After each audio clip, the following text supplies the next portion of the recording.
Okay, so we had to study the topic, that is nutrition and health status.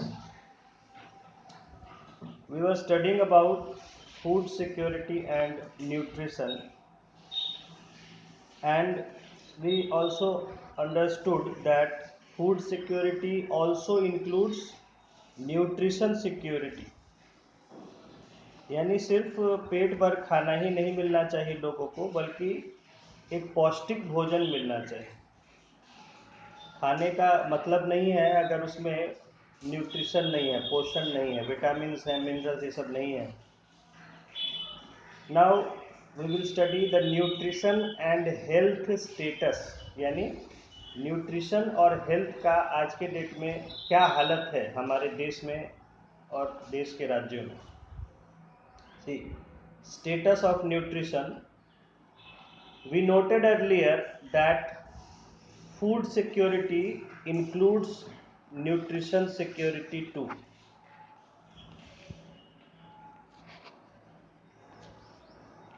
Though our country has reached self-sufficiency in food production, the nutrition status of the population has not seen corresponding levels of improvement.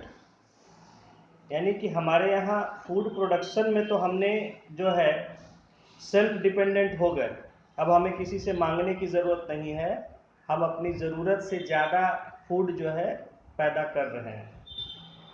लेकिन अगर हम अपने लोगों की जो है nutrition status देखें, यानी कि उनके न्यूट्रिशन का लेवल चेक करें कि उनको जितना रिक्वायर्ड है, जो न्यूट्रिएंट्स या कंपोनेंट्स ऑफ फूड होते हैं, वो उतना मिलता है कि नहीं, तो उसमें बहुत ज़्यादा हम सुधार हमने नहीं देखा। इन 2015-16 27% of the rural women and 16% of urban women in the age group of 15 to 49 years were counted as undernourished or chronically energy deficient by National Family Health Survey. तो जो नेशनल फैमिली हेल्थ सर्वे हुआ था पिछला round, उसमें देखा गया कि महिलाओं में 27%, गाँव की महिलाओं में 27% और शहर की महिलाओं में 16% जो हैं वो कुपोषित थी, या जितना उनको भोजन मिलना चाहिए उतना भोजन, या भोजन की जगह कहें कि जितना न्यूट्रिशन मिलना चाहिए उतना न्यूट्रिशन नहीं मिल रहा था, और क्रोनिकली एनर्जी डेफिशिएंट, या लंबे समय से उनके शरीर में एनर्जी, ऊर्जा की कमी रहती, यानी कमज़ोरी रहती, कमज़ोर महसूस करते हैं क्योंकि शरीर में कमज़ोरी है, खून नहीं रहता है।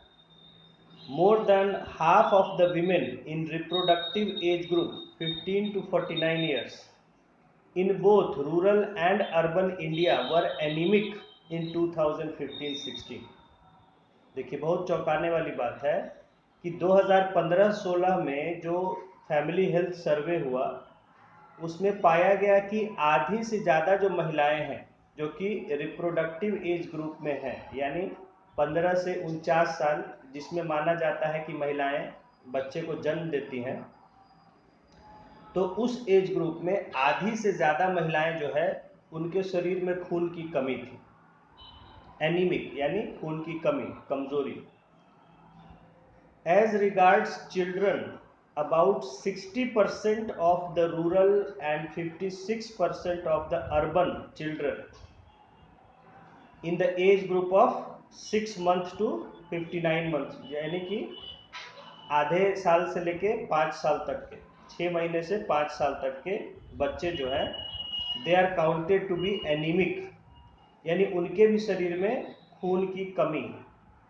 गांव में 60% बच्चों में और शहरी क्षेत्रों में 56% जो बच्चे हैं उनके भी शरीर में खून की कमी पाई गई। About 41% of the rural and 31% of urban children are stunted, that is they are not of required height in correspondence to their age। और उसी तरह देखा गया कि जो बच्चे हैं वो गाँव में 41% और शहरों में 31% बच्चे अपनी उम्र के अनुसार उनकी हाइट जो है उस प्रोपोर्शन में नहीं थी, यानी वो नाटे थे। स्टंटेड का मतलब नाटा। Another indicator of nutrition deficiency among children is underweight, which is weight in relation to age. एक और जो हम बच्चों का जो है या किन्हीं का भी स्टडी करते हैं कि उनको पोषण मिल रहा है कि नहीं, उसको नापने का तरीका है weight. Weight according to age and height. तो अंडर वेट कहे जाते हैं, यानी कम जिनका वेट है जितना होना चाहिए उससे, तो उनको अंडर वेट कहा जाता है। In India, in 2015-16, about 20% of children in the age group 6 to 59 month, यानी 5 साल तक के बच्चे in rural and urban India are estimated to be underweight. 20% जो बच्चे हैं 5 साल तक की उम्र के, वो अंडरवेट है, यानी उनका वजन कम है जितना होना चाहिए उम्र के अनुसार। तो इस तरह हम देख रहे हैं कि इतना ज़्यादा मात्रा में हमारे यहाँ कुपोषण है, कमजोरी है, खून की कमी है बच्चों में और महिलाओं में। Now nutrition and health status in Tamil Nadu. अब यहाँ एक तमिलनाडु का केस स्टडी लिया गया है और उसके माध्यम से हम समझेंगे कि स्टेट लेवल पर कैसे कैसे चीज़ें होती हैं। ठीक है, कौन क्या करता है, गवर्नमेंट क्या करती है, कैसे। तो स्टेट का केस स्टडी हमने तमिलनाडु का यहाँ हमारे सामने है। Nutrition plays a crucial role in human health and well being. पढ़ चुके हैं आप बायोलॉजी में कि न्यूट्रिशन यानी पोषण का हमारे स्वास्थ्य में, हमारे ठीक ठाक रहने में बहुत बड़ा भूमिका होती है। अगर हम भोजन ठीक से नहीं करेंगे, if we don't take the food properly, we become weak. मैं तो एक बार अगर एक टाइम का भोजन नहीं ठीक से खा पाता हूं तो मुझे कमजोरी महसूस होने लगती है। तो because you know that food is the source of energy and all the nutrients that our body needs to grow and remain healthy. तो अगर हम ठीक से फूड नहीं खाएंगे, ठीक से न्यूट्रिशन नहीं लेंगे, तो we cannot remain healthy. At the national level, despite higher economic growth, improvements in human development indicators like nutrition levels of the population have been unacceptably slow. देखिए, कहा जा रहा है कि अगर हम पूरे देश के स्तर पर देखें, पूरे देश का अगर एक एवरेज लेके देखें, तो भले हमारे देश का इकोनॉमिक ग्रोथ तो हो गया है, इकोनॉमिक ग्रोथ हाई है, जीडीपी हमारा तेजी से बढ़ रहा है, but improvement in human development indicators, यानी जो ह्यूमन डेवलपमेंट को बताने वाले इंडिकेटर्स हैं, उनका जो इम्प्रूवमेंट है वो बहुत ही धीमा रहा है। जैसे एक इंडिकेटर क्या है ह्यूमन डेवलपमेंट का, न्यूट्रिशन लेवल। न्यूट्रिशन का लेवल क्या है हमारे लोगों का, और वो बहुत ही धीमा, यानी कि जो जिस तरह से पहले गरीबी थी और उसके कारण कुपोषण था, मैल न्यूट्रिशन था, अंडर नरिश्ड था, वही हालत हमारी बनी हुई है। उसमें बहुत ज़्यादा सुधार नहीं हुआ है। जीडीपी बढ़ रहा है लेकिन लोगों का स्वास्थ्य सुधार नहीं हो रहा।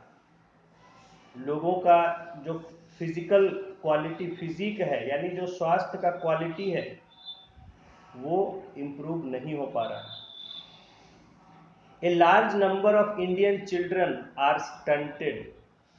हमारे बच्चे जो हैं वो बड़ी संख्या में वो स्टंटेड हैं, यानी नाटे हैं। उनका ग्रोथ उतना नहीं हो रहा है शरीर का जितना उम्र के हिसाब से होना चाहिए। A substantial number of Indian children and women are underweight, anemic, and suffer from micronutrient deficiencies.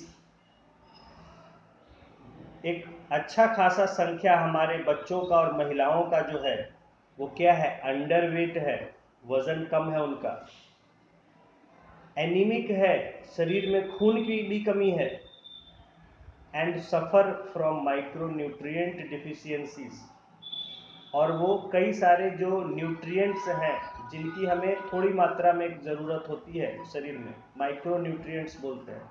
जो ज़्यादा ज़रूरत होता है उनको माइक्रो न्यूट्रिएंट्स बोलते हैं, जो कम ज़रूरत होता है उसको माइक्रो न्यूट्रिएंट्स बोलते हैं। तो माइक्रो न्यूट्रिएंट्स जो है उनकी कमी है शरीर में। To address these concerns, the central and state governments have been channelizing substantial resources into various health and nutrition schemes and programs. तो इसको दूर करने के लिए ये जो कमियां हैं, ये जो माल न्यूट्रिशन है, अंडर नरिशमेंट है, एनीमिया है, इन सब को दूर करने के लिए सरकार ने अपने बहुत सारे जो उसके रिसोर्स हैं, जो उसके संसाधन हैं, उनको चैनलाइज किया है, यानी एक धारा में आगे बढ़ाया है, एक एक डायरेक्शन दिया है, एक यूज किया है, यूटिलाइज किया है उनको। किसमें?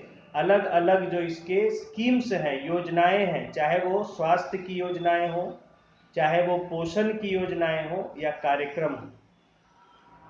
जैसे देश का बड़ा कार्यक्रम है integrated child development services, ICDS, देश का अभी सबसे बड़ा कार्यक्रम है ICDS, integrated child development services.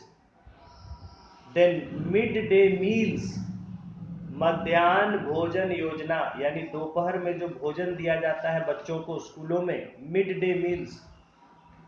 Reproductive and child health programmes, RCH, तो ये भी एक डिपार्टमेंट है, reproductive and child health department, यानी जहां बच्चों के जन्म से और माताओं के और बच्चों के स्वास्थ्य को लेकर उसमें कार्यक्रम चलाए जाते हैं, उनकी देखभाल की जाती है। तो उसे हम कहते हैं reproductive and child health department, और उसके जो प्रोग्राम, इसको शॉर्ट में RCH कहते हैं, RCH, reproductive and child health. तो RCH प्रोग्राम्स जो चलाए जा रहे हैं इस विभाग के द्वारा, and national rural health mission, ये बहुत बड़ा कार्यक्रम था हमारी सरकार का, बहुत पहले चला था, ये आज का नहीं है, 15-20 साल से ज़्यादा हो गया। तो नेशनल रूरल हेल्थ मिशन, राष्ट्रीय ग्रामीण स्वास्थ्य योजना, स्वास्थ्य मिशन, तो ये सब जो है, जो कि बड़े बड़े हमारे देश के जो कार्यक्रम हैं, योजनाएं हैं चलाई जा रही, इनमें जो है सरकार ने अपना बहुत सारा संसाधनों को इस्तेमाल किया ताकि देश से कुपोषण को दूर किया जा सके, मैल न्यूट्रिशन, अंडर नरिशमेंट, एनीमिया, इन सब चीज़ों को दूर किया जा सके, लोगों के स्वास्थ्य को, बच्चों के, महिलाओं के स्वास्थ्य को सुधार किया जा सके। However, an effective scaling up of these efforts is required to mitigate the incidence of undernutrition in the country। लेकिन जो हम मेहनत कर रहे हैं, जो प्रयास कर रहे हैं सरकार और सभी लोग, उसको और बढ़ाए जाने की ज़रूरत है अगर हम इन मामलों को कम करना चाहते हैं देश में। Tamil Nadu has played a pioneering role in bringing about significant changes in health and nutrition status of children under 6 years of age, pregnant women, lactating mothers and adolescent girls। Tamil Nadu ने इस क्षेत्र में बहुत ही बढ़िया काम किया है। फिर है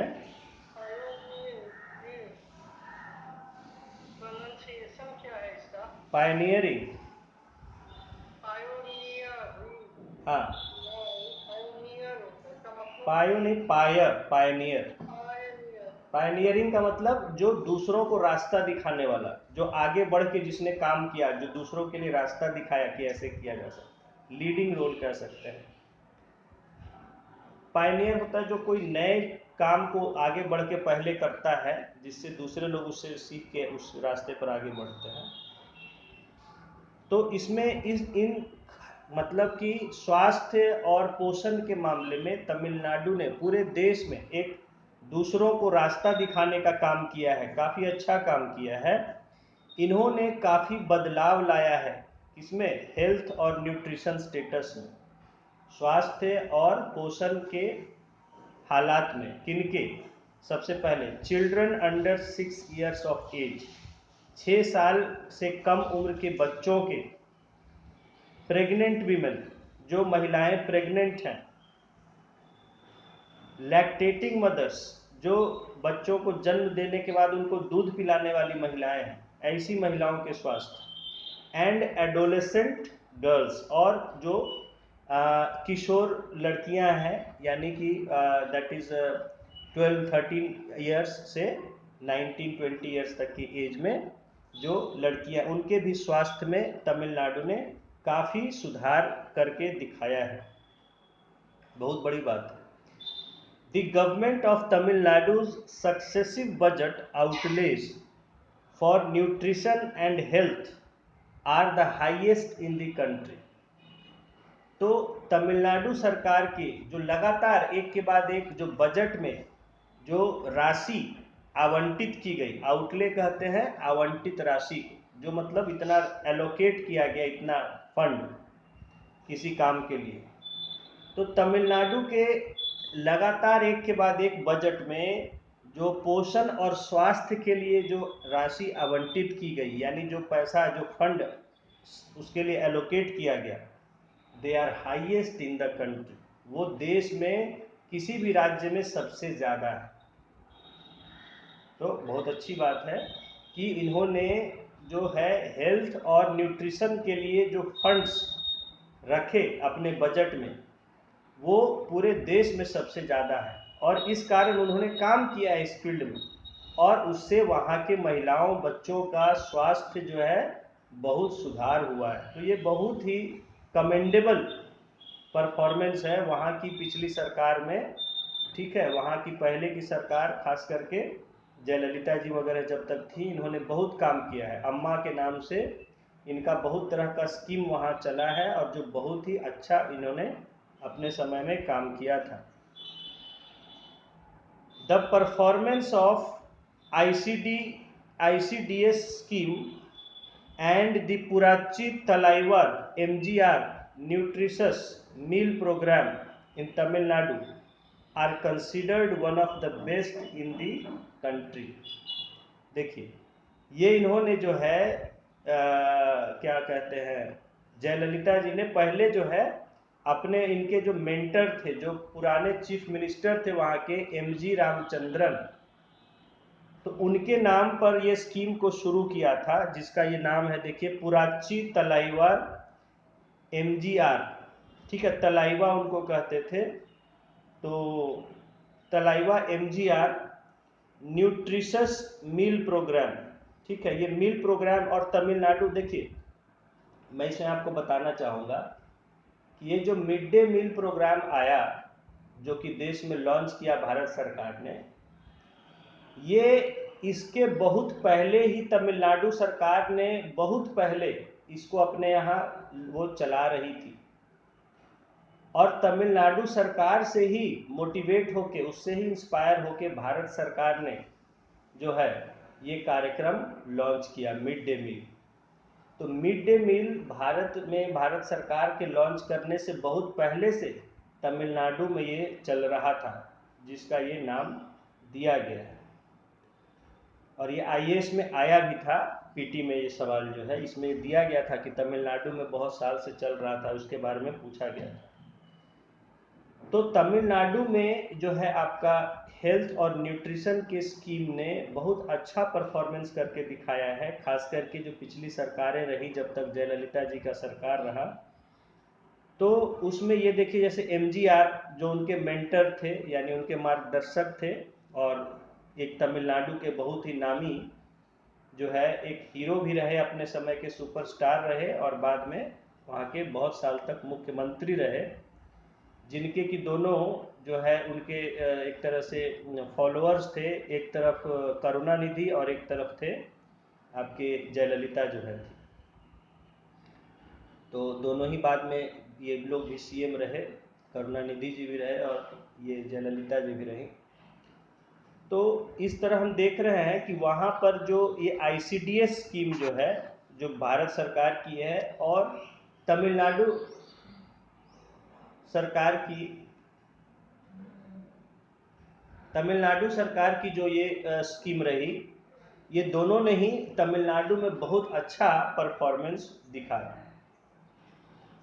the government of Tamil Nadu's policy for a malnutrition free Tamil Nadu guides the state's long-term multi-sectoral strategy for eliminating malnutrition। अच्छा, इसमें मैं आपको एक चीज बताना चाहूंगा कि जयललिता जी ने अपने समय में एक स्कीम चालू किया था, अम्मा कैंटीन। हाँ, तो उसमें पूरे देश में जहां भी ये चल रहा था, दिल्ली में भी चल रहा था और वहां बड़ी भीड़ लगती थी, 1 रुपए में ये भरपेट खाना खिलाते थे।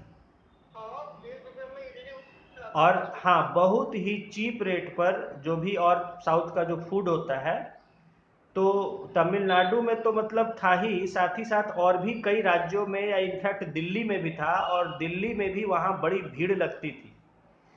तो तब चलता था, जब तक हम दिल्ली में थे तब तक तो चल रहा था। बाद में क्या हुआ वो मुझे नहीं पता है, उसके बाद जब वो उनकी डेथ हो गई और उसके बाद उसका क्या हुआ, लेकिन जब तक हम थे दिल्ली में तब तक जो है वहाँ बहुत अच्छे से चल रहा था।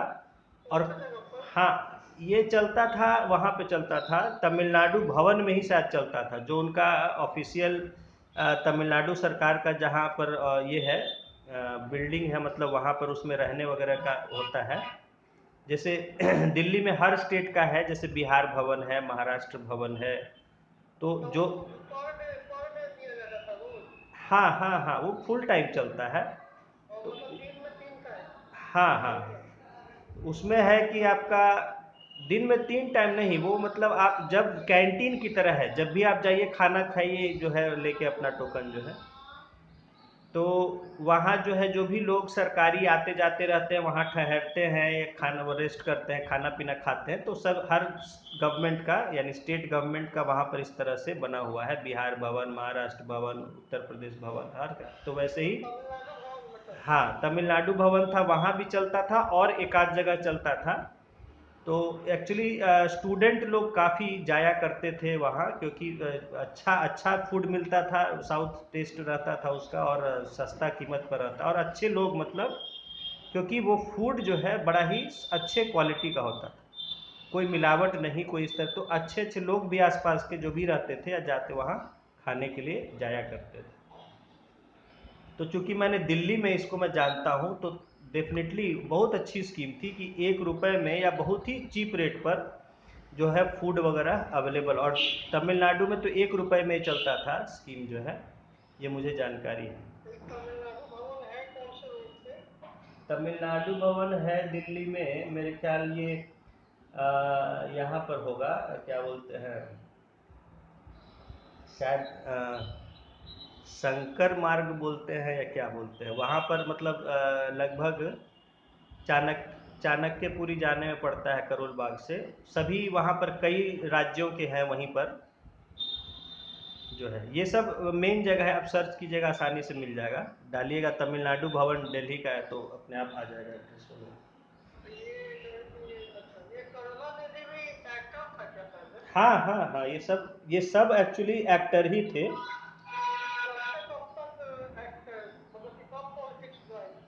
ये लोग रहे, लगता है कि करुणानिधि वगैरह तो रहे, हमको लगता है कि 80s के लास्ट में रहे, 80s और उसके पहले से। हाँ, बाद में वही का वो इनको ज़्यादा प्रमोट करते थे, जयललिता को, एमजीआर, ये दोनों उन्हीं के फॉलोअर्स, मतलब साथ में रहते थे पॉलिटिक्स में, पहले फिल्म इंडस्ट्री में भी थे, तो ये लोग भी काम करते थे, फिर एमजीआर जब पॉलिटिक्स में आ गए तो ये लोग भी उनके साथ रहते थे। तो एमजीआर के इनको अपना मानते, क्योंकि ये औरत थी तो इनको बहुत लोग ये नहीं पसंद करते थे कि भाई उनका आगे उनके बाद ये बनेंगी, तो इसलिए करुणानिधि को बहुत लोग उसमें, और करुणानिधि से इनका फिर डिफरेंस चलता था, तो खैर उन्होंने अलग पार्टी बना ली थी, इन्होंने अलग कर ली थी। डीएमके जो थी, तो डीएमके ही थी जो उनकी एमजी रामचंद्रन की पार्टी थी, तो उसमें फिर इन्होंने अलग हो गई थी जयललिता को शायद, तो एआईएडीएमके हो गया था इनका, और डीएमके रह गई थी उनकी जो है करुणानिधि की। खैर चलिए, तो हम लोग यहाँ देखते हैं, यहाँ पर अब ये जो 1 रुपया में खिलाता है, ये सरकार देता है कि कहीं से? नहीं, सरकार देती है, सरकार। ये चंदा इकट्ठा करके कि नहीं सरकार? नहीं नहीं, सरकार का स्कीम है वो गवर्नमेंट का गवर्नमेंट के द्वारा चलाया गया कैंटीन होता है। कहीं भी जैसे कैंटीन होता है जो गवर्नमेंट का है, वैसे ही ये गवर्नमेंट कैंटीन है। हाँ, तो देखिए, the government of Tamil Nadu's policy for a malnutrition free Tamil Nadu, तो तमिलनाडु सरकार ने जो नीति बनाई कि अब माल न्यूट्रिशन फ्री तमिलनाडु, यानी कुपोषण से मुक्त तमिलनाडु, ये जो उनकी नीति है, it guides the states long term multi sectoral strategy for eliminating mall nutrition. तो यही नीति है जो उन्होंने लंबे कार्य योजना बनाते हैं, स्ट्रेटजी बोलते हैं काम करने के प्लानिंग को, कार्य योजना। तो लॉन्ग टर्म यानी लंबे समय में, और मल्टी सेक्टोरल यानी कई सेक्टर्स को मिला के एक साथ जोड़ के लागू करने वाली जो उनकी योजनाएं हैं, किसके लिए? फॉर एलिमिनेटिंग माल न्यूट्रिशन, कुपोषण को खत्म करने के लिए। तो ऐसी जो लॉन्ग टर्म प्लान्स हैं उनको गाइड करता है पॉलिसी, क्या? अब माल न्यूट्रिशन फ्री तमिलनाडु, यानी कुपोषण से पूरी तरह मुक्त तमिलनाडु, ये उनकी नीति रहती है सरकार। The goal is reducing human malnutrition of all types to the levels of best performing countries। देखिए कितनी बड़ी बात है, कहते हैं कि जो लक्ष्य रखते हैं ये अपने सामने कि हर तरह के ह्यूमन मैल न्यूट्रिशन को कम करना, यानी जिस भी तरह से कुपोषण है आदमी में, ह्यूमन बींग्स में, उसको बेस्ट परफॉर्मिंग कंट्रीज के लेवल तक कम करना, यानी दुनिया में जो सबसे अच्छे परफॉर्म करने वाले देश हैं इस मामले में, ह्यूमन डेवलपमेंट के मामले में जो सबसे अच्छे डेवलप्ड देश हैं उनके लेवल तक मैल न्यूट्रिशन को कम करना, ये इनका टारगेट रहता है तमिलनाडु सरकार। In Tamil Nadu, ICDS is being implemented through 54,439 child centers। तो ICDS जो स्कीम है वहाँ वो लागू हो रही है, किसके द्वारा? 54,439 चाइल्ड सेंटर्स हैं, शिशु केंद्र बोलते हैं, ठीक है, जहाँ बच्चों की देखभाल की जाती है, जिसमें कि क्या क्या आते हैं? कंप्राइजिंग 49,500 आंगनवाड़ी सेंटर, जिसमें कि 49,500 तो आंगनवाड़ी केंद्र हैं, एंड 4,950 मिनी आंगनवाड़ी केंद्र, और मतलब 5,000 के लगभग में जो लघु आंगनवाड़ी केंद्र है, यानी छोटी छोटी जगहों पर जो आंगनवाड़ी चलता है, इन 434 चाइल्ड डेवलपमेंट ब्लॉक्स, जो कि कुल राज्य के 434 चाइल्ड डेवलपमेंट ब्लॉक्स। अब देखिए ये क्या है, देखिए जो राज्य में आप जानते हैं कि ऐसे जिले होते हैं, ब्लॉक होते हैं, सब डिवीजन होते हैं, तो चाइल्ड हेल्थ केयर को ध्यान में रखते हुए चाइल्ड डेवलपमेंट ब्लॉक्स बनाए गए हैं। यानी एक ब्लॉक होता है जो प्रशासन के अनुसार होता है ना, जिसको ब्लॉक ऑफिस हम लोग कहते हैं, जहां ब्लॉक ऑफिस होता है, और एक जो है बनाया गया है चाइल्ड डेवलपमेंट के हिसाब से पूरे देश में, तो उसको कहते हैं चाइल्ड डेवलपमेंट ब्लॉक, और उसमें जो हेड होता है उसको कहते हैं हम CDPO, child development project officer. उसकी देखिए अलग से एग्जाम कंडक्ट करता है पब्लिक सर्विस कमीशन, या कई बार पीसीएस के एग्जाम में ही होता है इसका पोस्ट, सीडीपीओ बोलते हैं, चाइल्ड डेवलपमेंट प्रोजेक्ट ऑफिसर। ये भी बीपीएससी और उसी की तरह इक्विवेलेंट होता है, जैसे जिले में एक होता है तो वैसे ही एक जिले में सीडीपीओ का भी हेड होते हैं और उनका भी उसी तरह पूरा विभाग है, पूरे ऑफिसर्स होते हैं।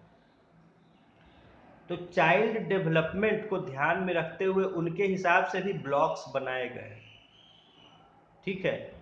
तो यहाँ जो है कहा जा रहा है कि तमिलनाडु में कुल 434 child blocks, child development blocks बनाए गए हैं, जिसमें कि 385 रूरल है, 385 गाँव के क्षेत्र में है, एंड 47 अर्बन, 47 जो है वो शहरों में है, एंड 2 ट्राइबल और 2 आदिवासी इलाकों में, ठीक है। तो ऐसे 434 चाइल्ड डेवलपमेंट ब्लॉक्स हैं। जैसे ब्लॉक डेवलपमेंट ऑफिसर होता है, बीडीओ होता है ब्लॉक में, वैसे ही सीडीपीओ होता है, चाइल्ड डेवलपमेंट प्रोजेक्ट ऑफिसर, ठीक है। तो ये जो है ये आंगनवाड़ी केंद्र जो है इन्हीं चाइल्ड डेवलपमेंट ब्लॉक्स के एडमिनिस्ट्रेशन में आते हैं, इनके कंट्रोल में आते हैं। तो इतने वहाँ ऑपरेट कर रहे हैं तमिलनाडु में। देखिए 54,000 यानी लगभग 55,000 जो है चाइल्ड हेल्थ केयर सेंटर्स चलते हैं, जिसमें 50,000 तो बड़े आंगनवाड़ी केंद्र हैं और 5,000 लगभग छोटे आंगनवाड़ी केंद्र। इसमें देखिए कि शहर में अलग है, गांव में ज़्यादा है, और आदिवासियों के लिए भी अलग से आइडेंटिटी स्पेशलिस्ट 2 ट्राइबल ब्लॉक्स हैं। विथ स्टेडी एक्सपेंशन, इसी तरह देखिए स्टेट लेवल पर होता है। तो आपको इसमें जब ये तमिलनाडु का हम केस स्टडी करा रहे हैं तो आपको इसमें बिहार का भी देखना है अपने से, ठीक है। इसमें आपको और हम भी थोड़ा बताएंगे, तो बिहार का आपको फिर हम इसमें केस स्टडी समझाएंगे कि बिहार में कैसे कैसे इन सब का इम्प्लीमेंटेशन हो रहा है। With steady expansion into unreached areas, increasing coverage of marginalized groups, enhanced allocations, and enlarged scope of services, ICDS is now considered to be one of the world's largest programs of its kind. तो कहा जा रहा है कि लगातार ICDS का फैलाव हो रहा है, यानी बढ़ रहा है और ज़्यादा जगहों में ये फैल रहा है। तो steady expansion into unreached areas, ऐसी जगहों में जहां पहले ये नहीं पहुंच पाया था, क्योंकि बहुत जगह सरकार जो है बहुत इफेक्टिवली काम नहीं करती। खास करके देखिए जैसे शहरों गांव में तो ठीक है, लेकिन जहां जैसे ट्राइबल एरियाज है, पहाड़ी क्षेत्र है, आइलैंड्स हैं, जंगल हैं, तो ऐसे जगहों पर जो है वो ज़्यादा, चूँकि सरकारी कामकाज ज़्यादा वहाँ पर इफेक्टिव होता नहीं है, तो इसीलिए इनको ऐसे जगहों में भी और फैलाया जा रहा है। जो लोग जंगलों में भी रह रहे हैं, आइलैंड्स पर भी रह रहे हैं, पहाड़ों में रह रहे हैं, उनको भी धीरे धीरे स्कीम का फायदा देने की कोशिश की जा रही है।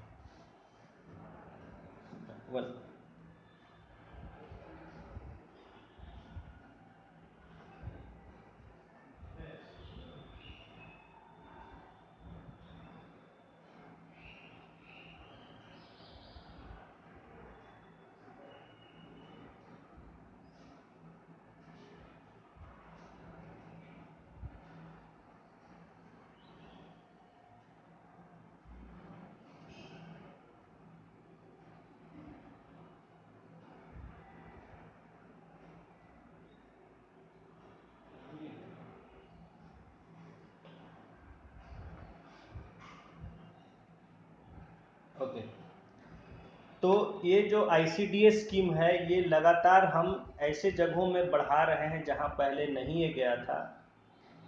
Increasing coverage of marginalised groups, और ऐसे कवरेज मतलब शामिल करना, मार्जिनलाइज्ड ग्रुप्स मतलब जो हाशिए पर लोग होते हैं, जो यानी देखिए एक पेज होता है, पेज के मार्जिन्स होते हैं, यानी जो बॉर्डर्स होते हैं।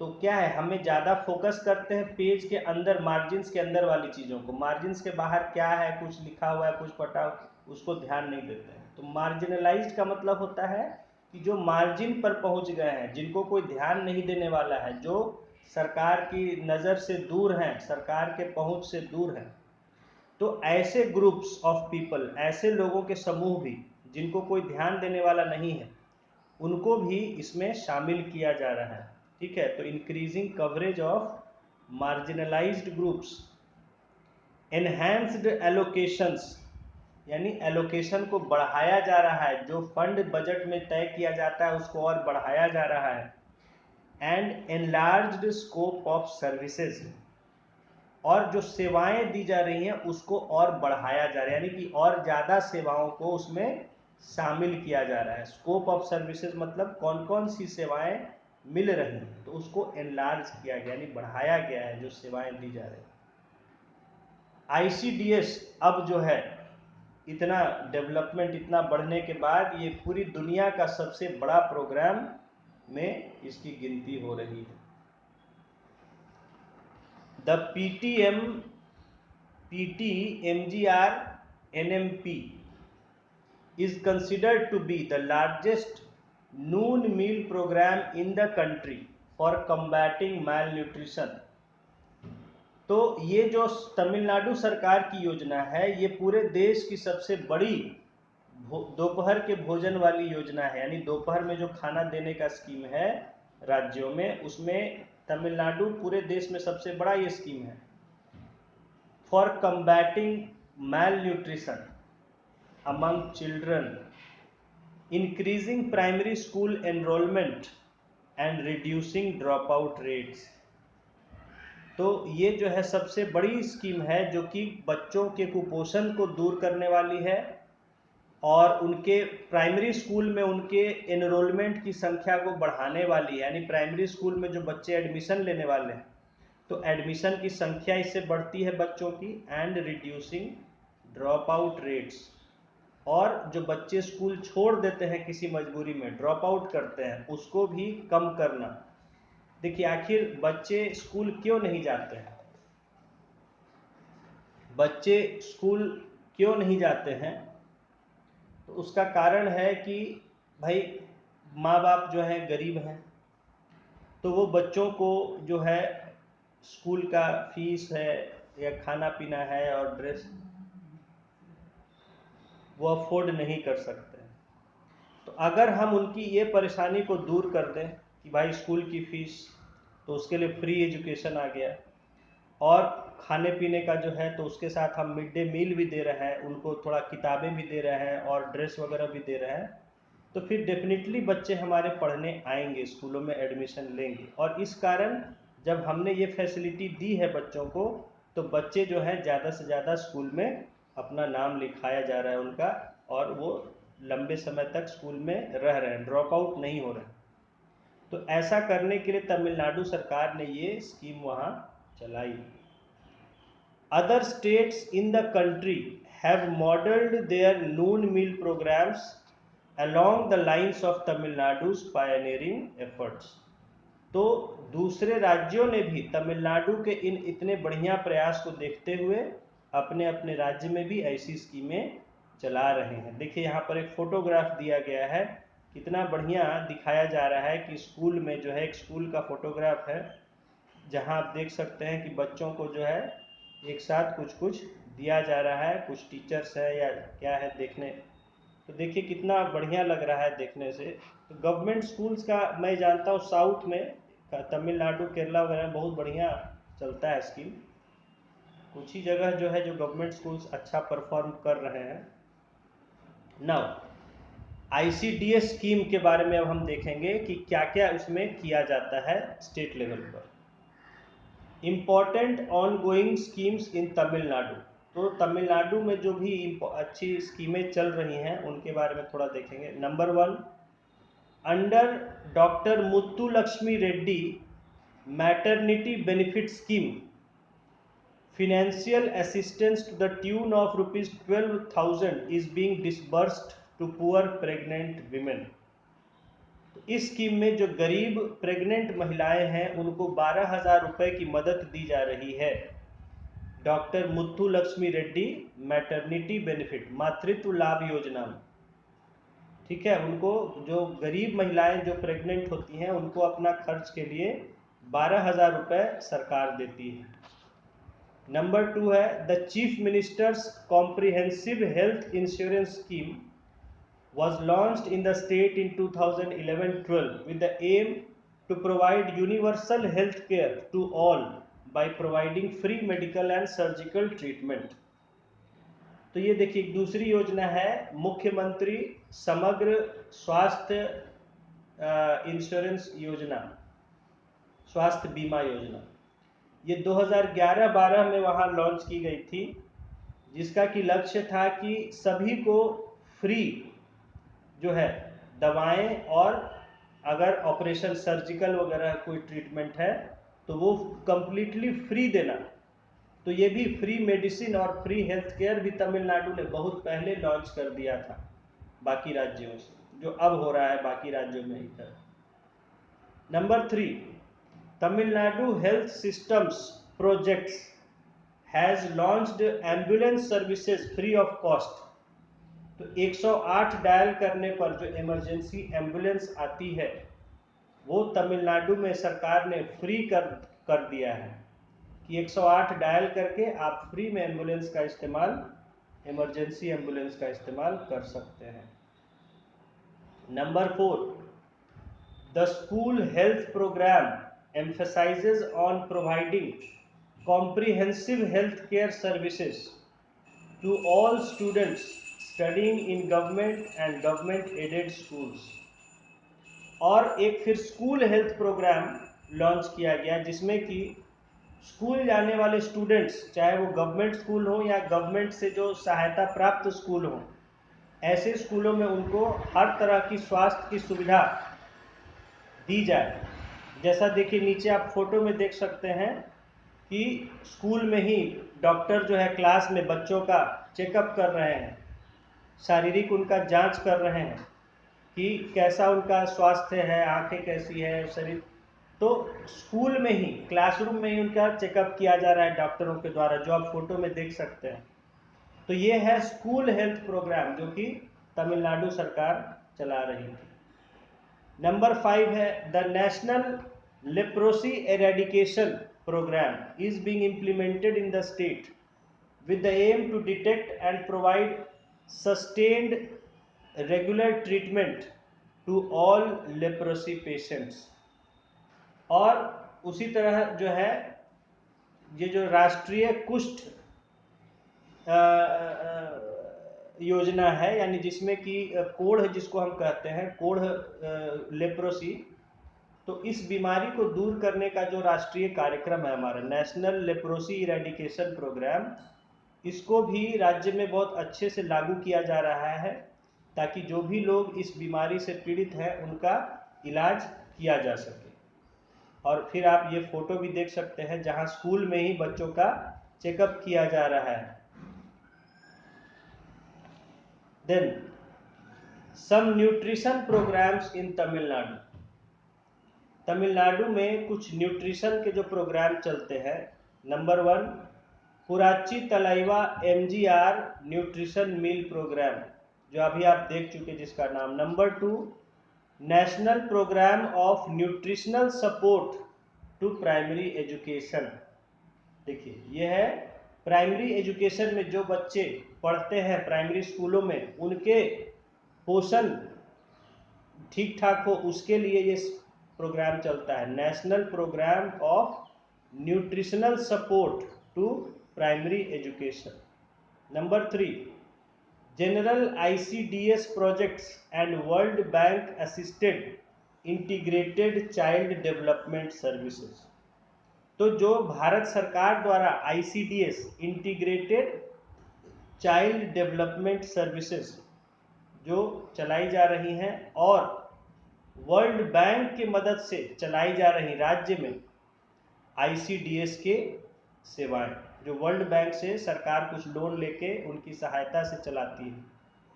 नंबर 4, प्रधानमंत्री ग्रामोदय योजना स्कीम PMGYS, ये भी जो है आपके चलाई जा रही है। Number 5, Tamil Nadu integrated nutrition programme, एक और स्कीम है ये Tamil Nadu integrated nutrition programme. And number 6 mid day meal programme, जो कि दोपहर में स्कूलों में भोजन दिया जाता है बच्चों को। यहाँ आप देख सकते हैं बच्चों को, ठीक है, भोजन दिया जा रहा है, बच्चे खा रहे हैं, मिड डे मील प्रोग्राम। तो ये इसके साथ हमारा ये चैप्टर जो है फिनिश्ड हो गया। और एमजीआर क्या होता है? चेन्नई सेंट्रल स्टेशन का भी नाम एमजीआर चेन्नई सेंट्रल है। एमजीआर नाम है एमजी रामचंद्रन। एमजी रामचंद्रन। हाँ, एमजी रामचंद्रन जो वहाँ के एक सुपरस्टार थे, बड़ा सा काला चश्मा पहनते थे राज कपूर की तरह, तो जो कि बाद में वहाँ के बहुत साल तक मुख्यमंत्री भी रहे।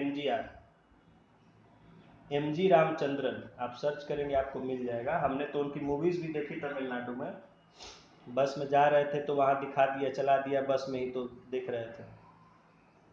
तो बिल्कुल राज कपूर की तरह, जैसे यहाँ राज कपूर फिल्में जिस तरह की बनाते थे वैसे ही उस एमजीआर बनाते थे उधर जो। तो दोनों देखने में बिल्कुल लगते थे एक जैसे। राज कपूर भी यहाँ चश्मा लगाते थे बड़ा, और वहाँ वो भी काला काला चश्मा उसी तरह से राज कपूर की तरह लगाते थे। आप देखे और देखिएगा, याद आ जाएगा। बहुत तो बहुत ज़्यादा पॉपुलर थे और बहुत साल तक मुख्यमंत्री भी रहे। मरने के बाद फिर ये लोग धीरे धीरे सरकार में आए जो है दोनों लोग। तो एमजीआर के नाम पर जो है फिल्म में भी वो पहले सुपरस्टार रहे, बहुत बड़े स्टार रहे, और उसके बाद उनकी इतनी पॉपुलैरिटी थी कि उनको वोट इलेक्शन जीते और चीफ मिनिस्टर बनाया गया धीरे धीरे। तो काफ़ी समय तक चीफ मिनिस्टर रहे वहाँ के। उन्हीं के नाम पर एमजीआर है, उन्हीं को तलैया कहा जाता है। अब जो है रजनीकांत और फिर अब इन लोग को कहा जाता है। तो ये देखिए हमारा चैप्टर ये फिनिश हो गया। और हमने इसमें देखिए अब जो तमिलनाडु का हमने केस स्टडी पढ़ा, प्रोग्राम्स देखा और लागू किया, इसी तरह जो है हम बिहार का भी कवर करेंगे इकोनॉमिक सर्वे में, ठीक है। इन ये सब ICDS और जो भी प्रोग्राम्स हैं, क्योंकि आपसे बिहार का पूछा जाएगा तो बिहार रिलेटेड आपको उसमें लिखना होगा। अब यहाँ जो एक्सरसाइजेज वगैरह है उसको देख लेंगे, अपना कर लेंगे।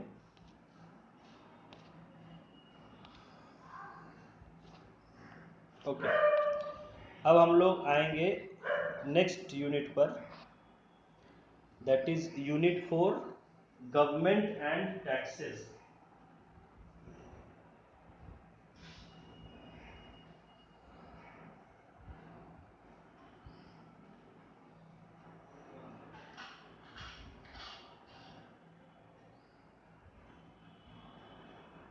इसका देख रहे हैं चेहरा एकदम लगभग उसी तरह से है, राज कपूर की तरह। क्या बोल रहे थे? चेहरा राज कपूर की तरह ही है लगभग। हाँ हाँ बिल्कुल, वो लगते थे कार्बन कॉपी ही लगते थे।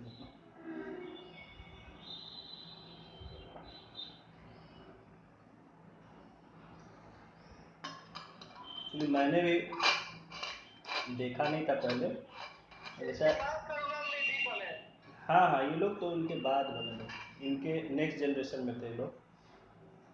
तो ये शादी रहते कब के? 1963 में।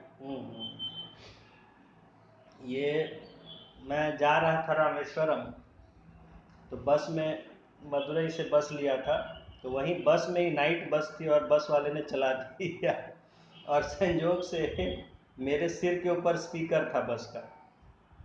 एक तो इतना तेज इन लोग का म्यूजिक होता है और सब आवाज़ होता है, और फुल वॉल्यूम में लगा दिया था रात में, तो नींद तो आई नहीं मुझे, और इतना शोर हो रहा था, मजबूरी में मैं देख रहा था, तो जितना समझ पा रहा था, लेकिन मुझे अच्छा लगा। और उसके बाद फिर मैंने इनका कई जो है देखा मूवीज़ वगैरह, तो मैं देखा कि बिल्कुल राज कपूर का ही स्टाइल इनका भी था, उसी तरह से मूवी बनाना, और वही स्टाइल रहता था मूवीज़ का भी लगभग।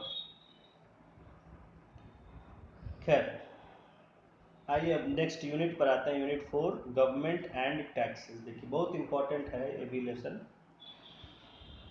तो अब हम समझेंगे कि गवर्नमेंट और टैक्सेस हमारे इकोनॉमी में किस तरह से ये काम करते हैं, क्यों टैक्सेस लगाती है सरकार, टैक्सेस से क्या होता है, और क्या क्या तरह के टैक्स होते हैं, इन सब के बारे में समझेंगे। देखिए, ऑब्जेक्टिव्स है हमारा to understand the role of the government and development policies to, ठीक है। तो सबसे पहले हम गवर्नमेंट की पॉलिसीज के बारे में, जो विकास के लिए पॉलिसीज लाती है सरकार, नीति बनाती है, उसको समझेंगे।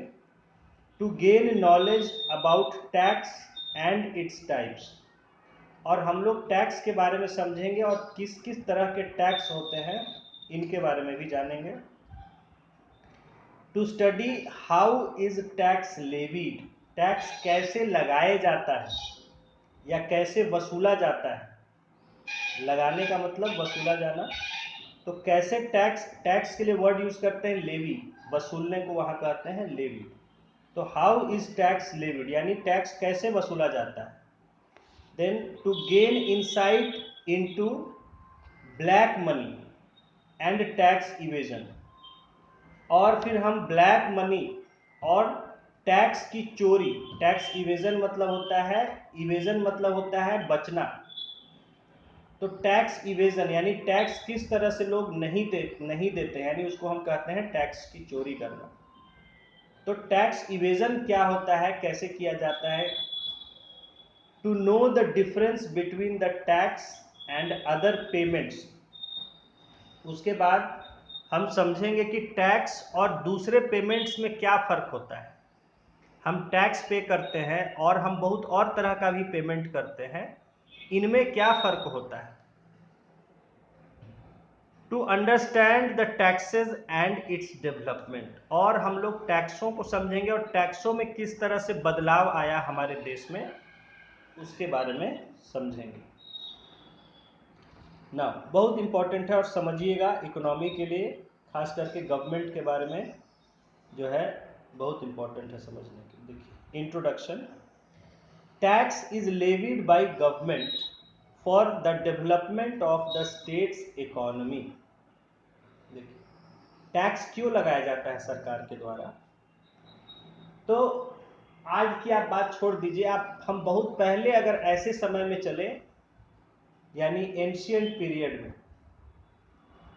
जब सरकार बहुत सिंपल होती थी और सरकार के कामकाज भी सिंपल होते थे, तो टैक्स क्यों लिया जाता था। तो टैक्स लिया जाता था ताकि सरकार काम कर सके उन पैसों से। सरकार लोगों के लिए, सरकार का मतलब राजा, उस समय राजा होते थे, तो राजा कैसे चलाएंगे शासन, उसके लिए पैसा लिया जाता था। अब सुरक्षा करनी है तो उसके लिए सिपाही होने चाहिए, सिपाही होंगे तो सिपाही का खर्च है, उनका वेतन है, उनको हथियार वगैरह उपलब्ध कराना है, उनका मेंटेनेंस है, वो सारा खर्च हो गया। उसी तरह अगर व्यवस्था चलानी है तो अधिकारी रहेंगे और सिपाही रहेंगे, पुलिस, जैसे आज पुलिस है वैसे सिपाही होते थे, तो उन सब का जो है पूरा उनका सैलरी, उनका और तरह का खर्च जो है, ठीक है। तो यानी कोई भी, यानी जैसे मान लीजिए सरकार लोगों के लिए तालाब बनवा रही है, तो तालाब बनवा रही है, तालाब कहाँ से बन रहा है, उसके लिए पैसा कहाँ से आ रहा है। कुआं खुदवा रही है, सराय बनवा रही है, जैसे यात्रियों के ठहरने के लिए उस समय सराय कहते थे, जैसे आज रेस्ट हाउस होता है, गेस्ट हाउस होता है, तो सराय बनाए जाते थे लोगों के लिए। या गरीबों को अनाज बांटा जाता था, गरीबों कंबल, तो ये सब जो भी काम हो रहे थे पब्लिक वेलफेयर के लिए, इनके लिए, या सड़क बनवाना, ठीक है। तो ये सारे काम के लिए जो पैसा खर्च, तो वो पैसा कहाँ से आता है सरकार के पास, वो सरकार टैक्स के द्वारा ही लोगों से वसूलती थी कि भाई आप टैक्स दीजिए, उसी से हम आपके लिए ये सारे काम करेंगे। तो जो जनता से पैसा वसूला जाता था वही जो है पैसा उनके लिए इस्तेमाल किया जाता था। तो देखिए कि tax is levied by government for the development of the states economy.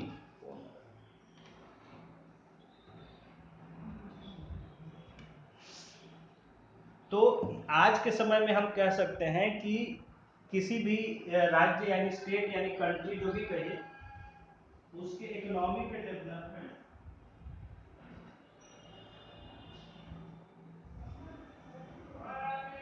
उसके इकोनॉमी के डेवलपमेंट के लिए। अब इकोनॉमी के डेवलपमेंट में यही सब काम आते हैं, सड़क बनाना। आज के डेट में ये सब काम बढ़ गए हैं कि बिजली का व्यवस्था करना, सड़क का व्यवस्था करना, स्कूल का व्यवस्था करना, हॉस्पिटल का व्यवस्था करना, जो भी चीज़ें होती है सरकार चलाना, वो सारी चीज़ें जो है सरकार किन पैसों से करती है?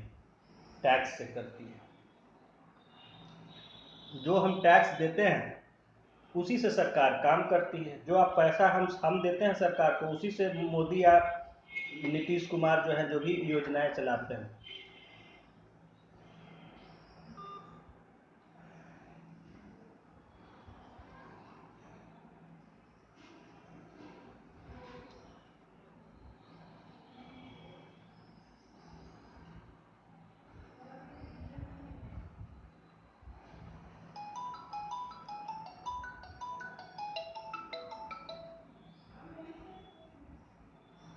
हाँ,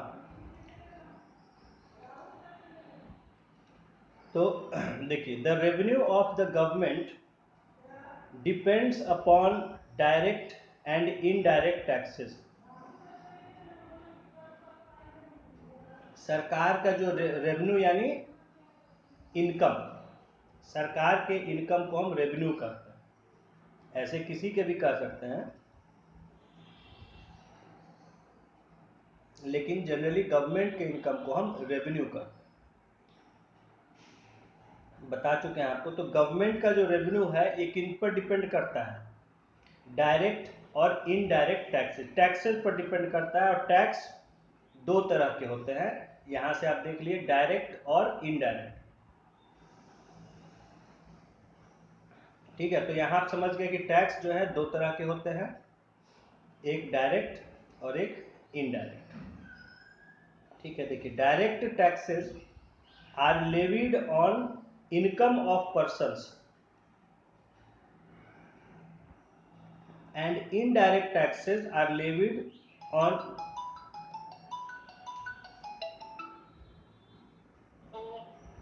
हाँ, क्या हो रहा है उसे? ये सभी आ रहा है आवाज है? ये सभी आ रहा है आवाज। अच्छा, आवाज नहीं से आ रहा था। तब से नहीं आ रहा था? नहीं। हाँ, ये जियो में पता नहीं प्रॉब्लम आजकल हो गया, आवाज़ लेट से आता है।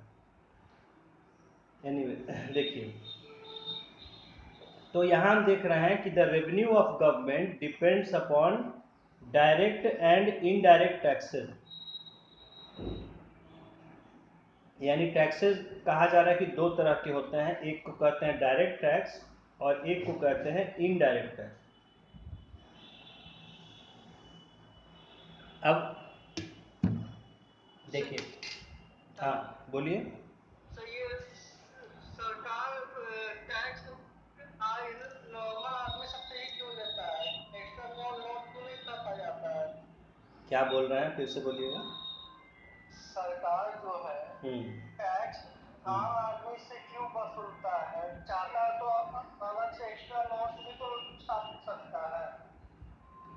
नहीं, बता रहे हैं, एक्स्ट्रा नोट नहीं छाप सकता है। एक्स्ट्रा नोट छापने का, देखिए, नोट छापना एक अलग चीज है।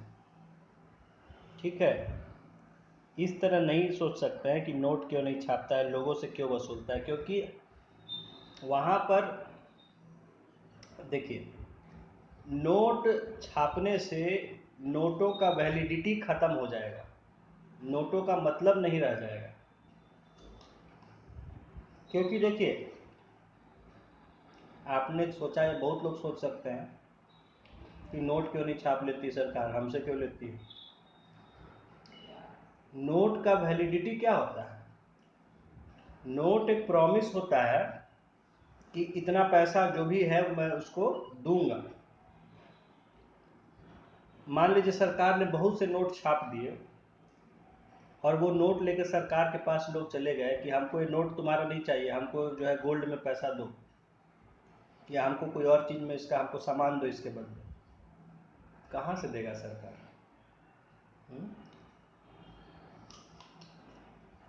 सरकार कहाँ से देगा? तो नोटों का वैल्यू ही खत्म हो जाएगा। तो वो आप उस तरह नहीं सोच सकते हैं। नोट जितना मर्जी उतना नहीं छापा जा सकता है, पहला बात। तो इसलिए आरबीआई ही बोलता है ना, मार्केट वैल्यू देख के, अगर मार्केट में नोट कब चल रहा है तब छापना है। देखिए पहले जो था गोल्ड दे के उसके बदले नोट छापा जाता था। वो आप बोल चुके थे।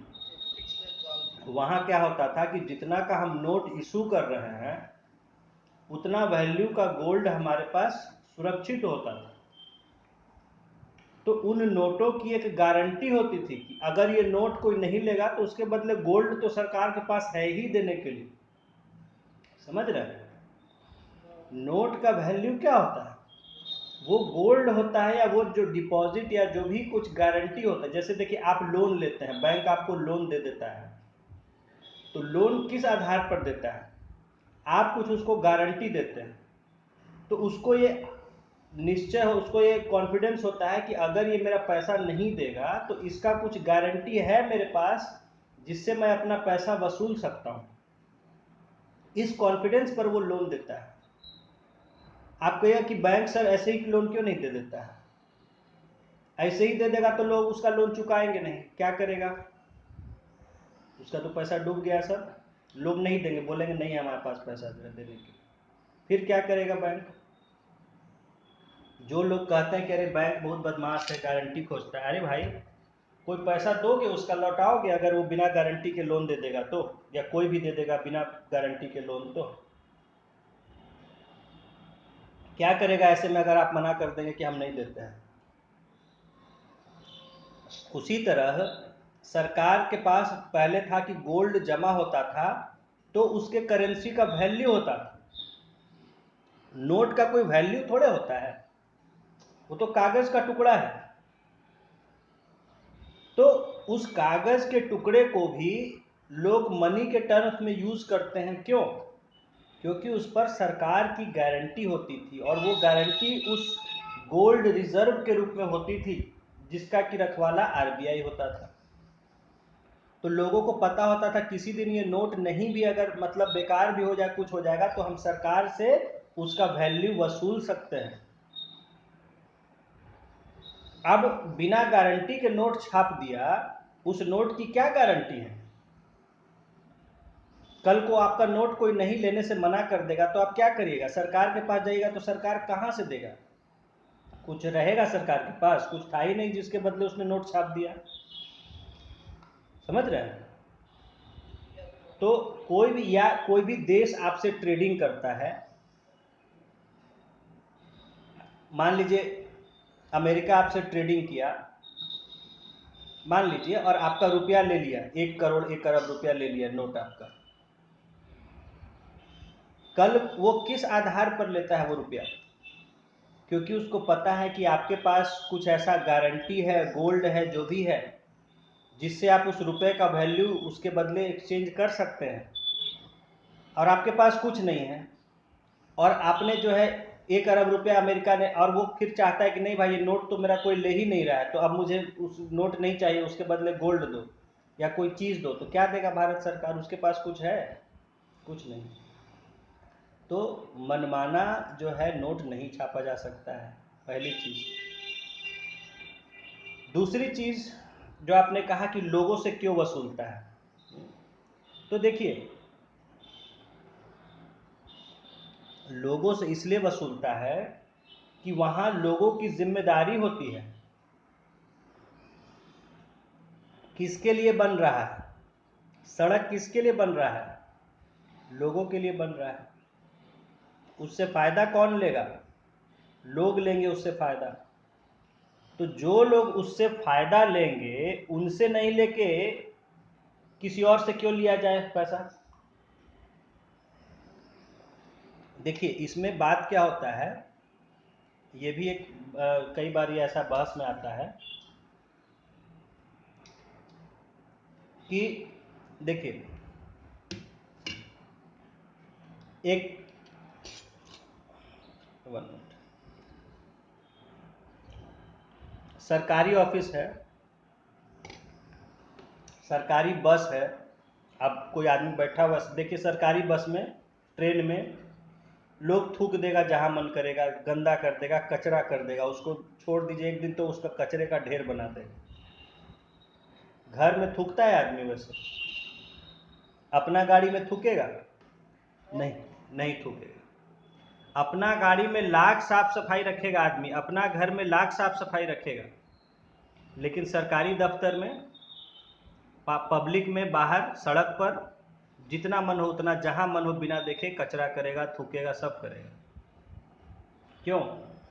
क्योंकि उसका, वो समझता है कि ये मेरा नहीं है, सरकार का है, ये मेरा नहीं है। जहां मेरा आ गया वर्ड, वहां तो वो बहुत कॉशियस हो जाएगा। मेरा घर, मेरी गाड़ी, देखिए घर में एकदम साफ सुथरा, किसी को कचरा नहीं फेंकने देगा, लेकिन घर के बाहर जहां मेरा नहीं है वहां जैसे मन है वैसे करिए। इसी कारण देखिए इतना जो हमारा सब कुछ, हमारा कॉलोनीज हमारी गंदी हो रही है, हमारी सड़कें गंदी रहती हैं, हमारा शहर गंदा रहता है, हमारी नदियां गंदी रहती हैं, उसका कारण क्या है? यही सोच। ठीक है, तो बात है जिम्मेदारी की। जब आपसे उसके लिए पैसा लिया जाएगा तो आप जिम्मेदार हो जाइएगा, क्योंकि आप उसके लिए पैसा दे रहे हैं, तब आप उसको गंदा नहीं करेंगे। इसलिए लोगों से लिया जाता है कि सड़क बन रही है, ये इसके लिए आपको पैसा देना है। ठीक है, तो वहां देखिए जब टैक्स देते हैं लोग, तब देखिए आज टैक्स पे करने वाले कितना, देखिए आज आप देश में देखिएगा, कोई भी सुविधा के नाम पर हल्ला जो है मचता है, कोई भी फैसिलिटी या कोई भी गवर्नमेंट सर्विस के बारे में कौन लोग मचाते हैं? जो कंपनी के एम्प्लॉयड होते हैं या जो रेगुलर जॉब्स में होते हैं, सरकारी प्राइवेट जैसा भी, क्योंकि उनको इनकम टैक्स देना पड़ता है। टैक्स का हल्ला करेंगे, हमको इतना टैक्स देना पड़ता है। किसान और बहुत लोग को कोई मतलब नहीं है, क्योंकि उसको कुछ देना ही नहीं है, उसको टैक्स देना ही नहीं है। और जो लोग टैक्स देते हैं उनको इतना तकलीफ लगता है कि हमको इतना टैक्स हमसे ले लिया जाता है, मेरा सैलरी का 1/3 हमसे टैक्स के रूप में ले लिया जाता है। उसको बहुत चुभता है जहाँ कोई पब्लिक सर्विस, गवर्नमेंट का सर्विस खराब होता है, गवर्नमेंट का फैसिलिटी, क्योंकि वो उसको काफ़ी टैक्स देना पड़ता है। और जो टैक्स नहीं दे रहा उसको कोई मतलब नहीं, वो हर जगह सड़क खोद रहा है। देखिए सड़क वो खोद देगा, तुरंत तोड़ देगा, ये कर देगा, कुछ भी बर्बाद कर देगा, क्योंकि उसको उसके लिए कुछ पे नहीं करना पड़ रहा है। कहीं टंकी से पानी गिर रहा है, कहीं नल खुला हुआ है सरकारी, पब्लिक जो है, तो उसको कोई फर्क नहीं पड़ेगा, आदमी बह रहा है बहने दो, अपने घर का एक बूंद नहीं बहने देगा आदमी, लेकिन बाहर जो नल बह रहा है तो बहने दो, कोई फर्क नहीं पड़ रहा। इतना भी नहीं है लोगों में कि, मैं देखा है इस चीज़ को, कहीं जो जहाँ पानी हाथ वाथ धोने के लिए नल लगे होते हैं, पीने के लिए लगे होते हैं, सब लगे हुए, बाथरूम्स हैं, कहीं जहाँ भी नल खुले हुए हैं, किसी को फर्क नहीं, कोई उसको बंद नहीं करने जाएगा। सब अपना 5 नल लगे हुए हैं, 2 नल खाली बह रहा है, वो अपना नल से हाथ धोया, पानी बंद करके चल दिया। किसी को नहीं है कि वो हम जो पानी गिर रहा है उसको बंद कर दें। भाई क्या मतलब है, हमको कोई मतलब नहीं उसको। तो जहाँ अपना नहीं होता है वहाँ आदमी को कोई, उससे कोई फीलिंग नहीं होता है, कोई मतलब नहीं होता है।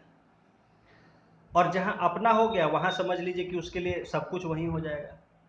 एक एक पैसे के लिए आदमी मार कर बैठेगा अपने लिए। तो इसी के लिए लोगों से लिया जाता है कि चूंकि आप उसका यूज़ कर रहे हैं तो आप ही उसको दीजिए उसके लिए। और नेचुरल भी है कि भाई जो फ़ायदा उठा रहा है उसी से लिया जाएगा, और कौन लेगा जिम्मेदारी? एक बात बताइए कि मेरा परिवार है तो उसका खर्च दूसरा क्यों उठाएगा? वो कहेगा भाई तुम्हारा परिवार है, तुम अपना खर्च उठाओ। हैं? मैं कहूँ कि भाई मेरे बच्चे के एडमिशन के लिए फ़ीस जो है पड़ोसी से मांगने जाऊँगा तो वो देगा मुझे फ़ीस? बोले भाई तुम्हारा बच्चा है, तुम फीस दो, हम क्यों दें उसका? तो उसी तरह जो लोग उसका मज़ा ले रहे हैं, जो सड़क पर चल रहे हैं, और जो नहीं, जो चल रहे हैं, नहीं इस्तेमाल कर रहा है जो है, तो वो कहेगा कि मैं क्यों दूं सड़क का, तुम चलते हो उस पर, तुम गाड़ी चलाते हो, तुम दो उसका। तो जो जिस चीज़ का यूज़ करता है उसी से लिया जाता है, दूसरा क्यों देगा? कोई भी देगा? कोई भी नहीं देगा। मैं मोहल्ले के बच्चों के स्कूल फीस क्यों दूंगा भाई? जिनके बच्चे हैं वो अपना समझें।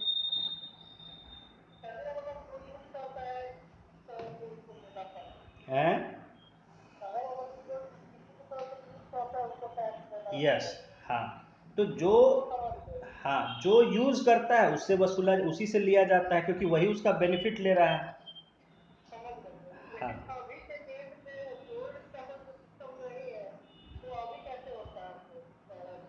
अभी जो है वो सरकार की गारंटी ली जाती है। हाँ, उस सरकार की जिम्मेदारी होती है, उस सरकार को पर्सनली रिस्पॉन्सिबल उसके लिए माना जाता है। तो वहाँ नहीं चाहिए तो सब जेल जाएंगे, सरकार में मंत्री जितने, प्रधानमंत्री, मंत्री। अब इन लोगों ने अब अपने फायदे के लिए कुछ कुछ किया, या बाद में, या और कुछ चीज़ों को देखते हुए, प्रैक्टिकल डिफ़िकल्टीज़ को देखते हुए देखा कि भाई इतना इतना सोना मूव करना आसान नहीं होता है। अब होता क्या है कि पहले इतना टन सोना गिर रखा गया, उसके बदले तो उतना टन सोना जो ले जाया जाएगा सरकार के सेफ से जो है जाएगा आरबीआई। तो सेफ्टी एस्पेक्ट भी होता था कि भाई लाना ले जाना वहाँ रखना है। अब वो गाड़ियों से जाता है या ट्रेन, जैसे जाता हो वो देख। अब देखिए ये सब बाहर में पब्लिक में इंफॉर्मेशन नहीं आता है, सब ठीक है। नहीं नहीं, ये सब जो है,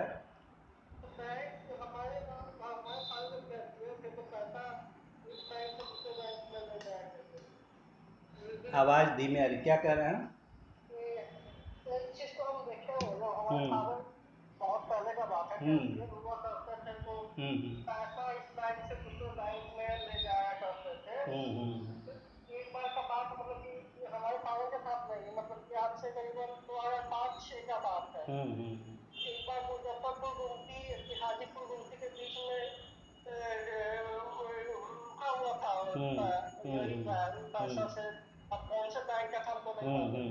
तो ये क्रिमिनल सब आया, लूट लिया, गोली मार दिया वहाँ पे गार्ड सबको। ये तो अक्सर होता रहता है, ये तो अक्सर होता है। तो वही पूछा कि कैसे सरकार लेके आता होगा, उसको डर नहीं है कुछ भी हो जाए। देखिए डर होता है, उसके साथ सिक्योरिटी भी होता है, ठीक है, सिक्योरिटी भी होता है, लेकिन अब उसमें अब होता है कई बार कोई बैंक का ही आदमी मिल गया या सूचना दे देता है, इंफॉर्मेशन दे देता है कि भाई ज़्यादा लोग वैसा नहीं है, और वो वैसा। देखिए जनरली ये सब इन्फॉर्मेशन कॉन्फिडेंशियल रखा जाता है, सीक्रेट रखा जाता है। कुछ ही लोग जो बिल्कुल जो ऑपरेशन में जो ले जाने लाने में होते हैं उनको जानकारी, बाकी किसी को नहीं होता है। तो लेकिन अब उसमें जैसे देखिए अभी एटीएम में पैसा भरा जाता है, तो एटीएम पैसा वाली गाड़ी तो चलती रहती है, 4-5 लोग उसमें रहता है, गनमैन रहता है सिक्योरिटी के लिए, वो तो अक्सर सड़कों पर दिखती रहती चलते हुए, यहाँ तो होता है, लेकिन बड़े शहरों में तो उसका कोई लूटपाट होता नहीं, वो तो अपना चल रहा है आराम से, अपना जाता है जगह जगह भर रहा है नोट और अपना जा रहा है। लेकिन बिहार में ऐसी हालत है तो यहाँ लूटपाट भी बहुत हो जा रहा है। तो उसमें कुछ लोग मिल जाते हैं, गलत तरीके से इंफॉर्मेशन दे देते हैं कि यहाँ सिक्योरिटी नहीं होगा ढंग से, वहाँ वो कर सकते हैं, तो हो जाता है सब इंसिडेंट जो है, लेकिन इन सब को जनरली सीक्रेट ही रखा जाता है। खैर आइए हम लोग का जो टॉपिक है उस पर ध्यान देते हैं। हाँ हाँ,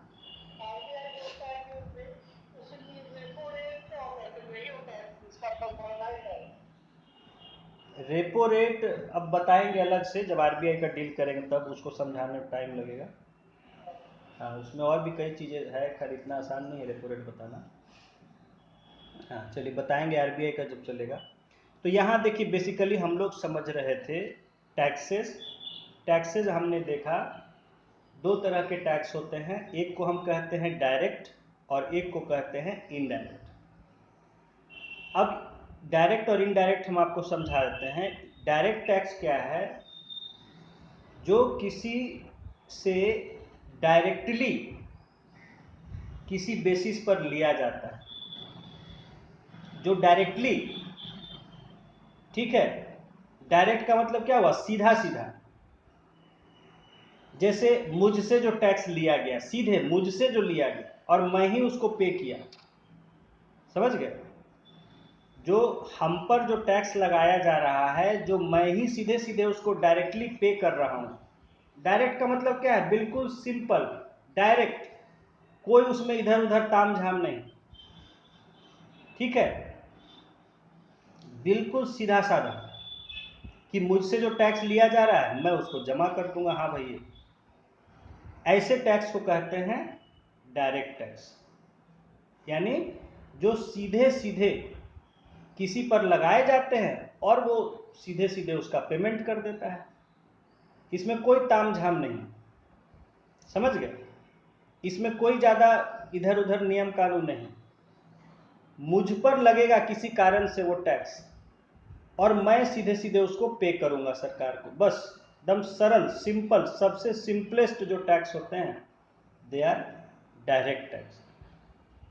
इसका एग्जाम्पल क्या है? जैसे एक है इनकम टैक्स। आपको यहाँ लिखा है कि direct taxes are levied on income of persons, ऐसे यहाँ पर थोड़ा उसको लिख दिया है इनकम टैक्स को जोड़ते हुए। डायरेक्ट टैक्स कई चीज़ों पर लगता है, लेकिन कहने का मतलब है वो बिल्कुल डायरेक्ट होता है, सीधा साधा, कि हाँ उसने कहा कि भाई जैसे इनकम टैक्स, आपका इनकम होगा तो आपसे इतना टैक्स लिया जाए,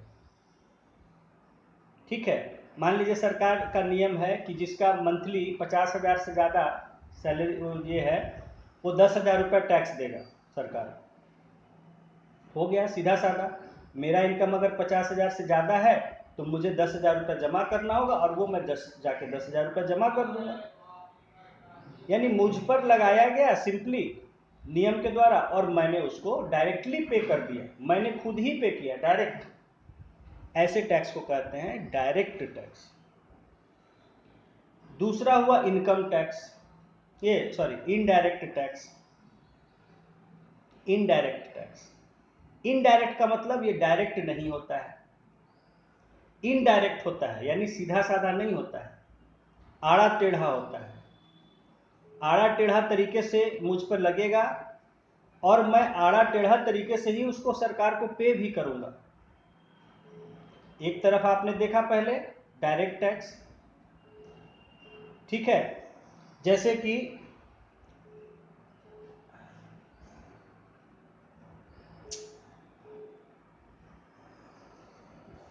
ना फोन से डिस्टर्ब करते हैं सब। हाँ, तो जैसे कि आपका मान लीजिए आप टोल टैक्स देते हैं, मान लीजिए टोल टैक्स, भाई टोल टैक्स है, जो ये पुल पर आएगा उसको 20 रुपया देना होगा। मान लीजिए कहीं कोई पुल एक बनता है और उस पर होता है कि भाई जो इस पुल से गुजरेगा उसको 20 रुपया आते जाते समय देना पड़ेगा, पुल को यूज करने का चार्ज टोल टैक्स कहते हैं। जो गुजरेगा उसको उस समय 20 रुपया देना पड़ेगा। यानी ओहो, एक मिनट से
तो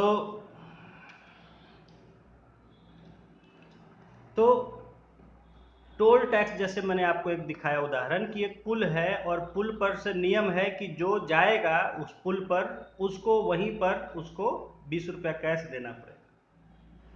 क्या हो गया? डायरेक्ट, बिल्कुल सीधा साधा। किसके लिए है?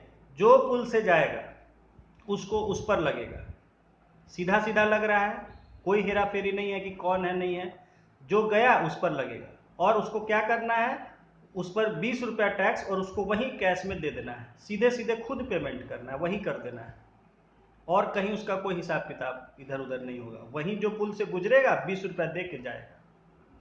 डायरेक्ट टैक्स हो गया, सीधा साधा लग रहा है उस पर, और जिस पर लग रहा है वो वहीं पर उसका डायरेक्टली खुद पेमेंट कर दे रहा है।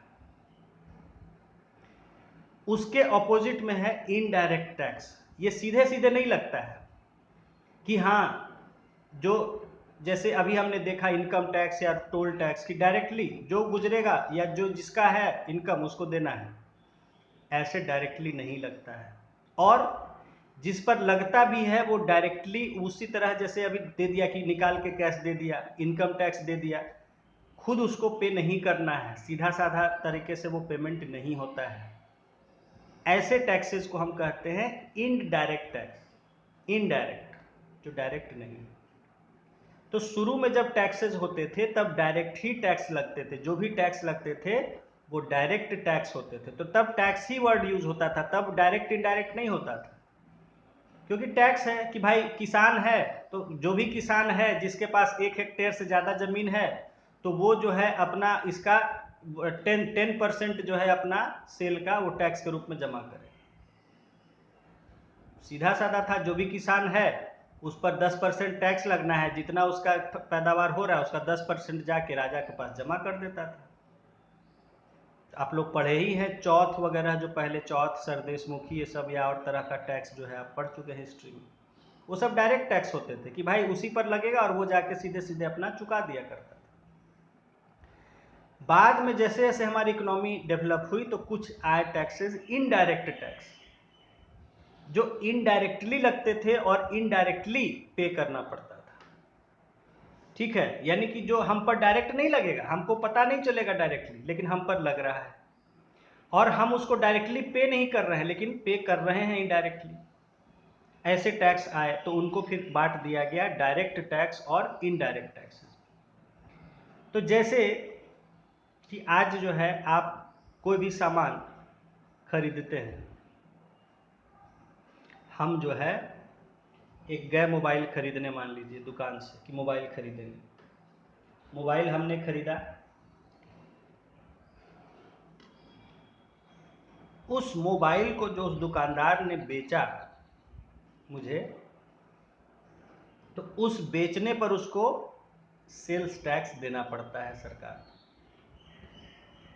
सेल्स टैक्स, क्योंकि उसको बेच के वो फायदा कमा रहा है, वो फायदा कमा रहा है, कुछ प्रॉफिट अर्न कर रहा है उसके ट्रांजैक्शन से, बेचने से।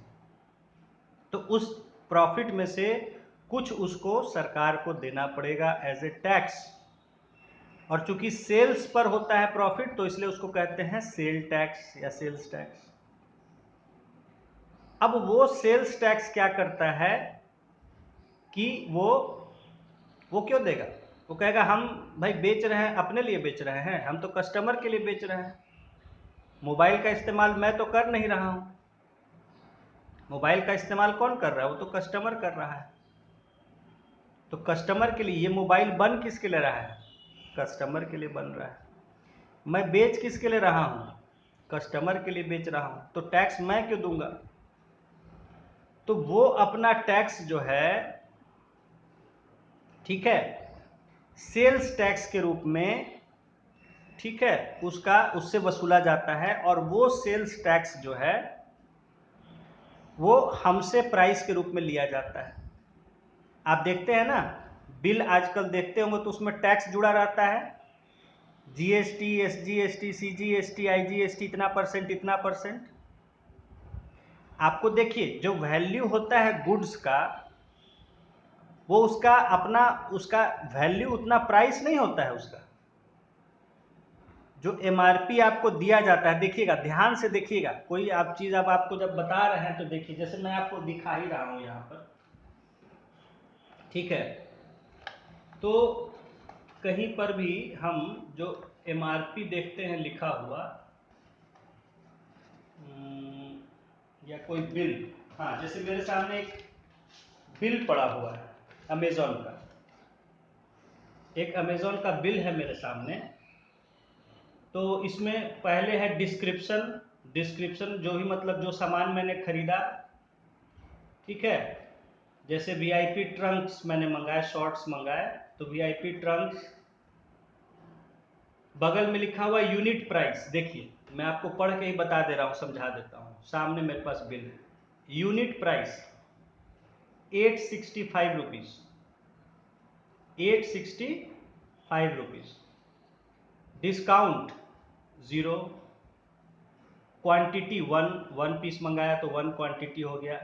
नेट अमाउंट क्या हो गया, देखिए अब उसके बाद कॉलम है नेट अमाउंट 865 रुपीज़, जो यूनिट प्राइस है वही उसका नेट अमाउंट हो गया।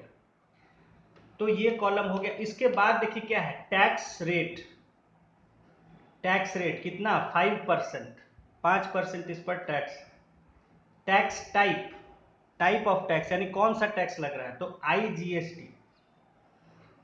टैक्स अमाउंट, अमाउंट कितना हो गया टैक्स का, तो 44 रुपीज़, 5% जो है 865 का, जो कि यूनिट प्राइस था, जो उसका ओरिजिनल प्राइस था, उस पर जो है टैक्स रेट लगा 5%, तो टैक्स अमाउंट हो गया 44 रुपीज़ IGST, टोटल अमाउंट हो गया 909 रुपीज़।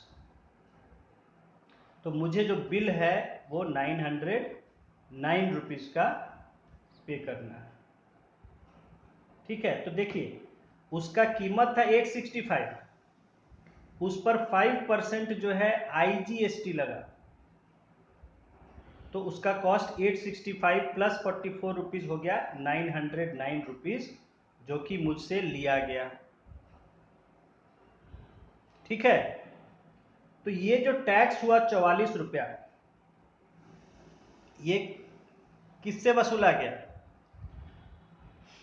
है, वसूला गया ये मुझसे। क्या मुझे पता चला, मैं सरकार को कहीं देने गया इस टैक्स को, मैं सरकार को कहीं देने नहीं गया, लेकिन मुझसे वसूला गया।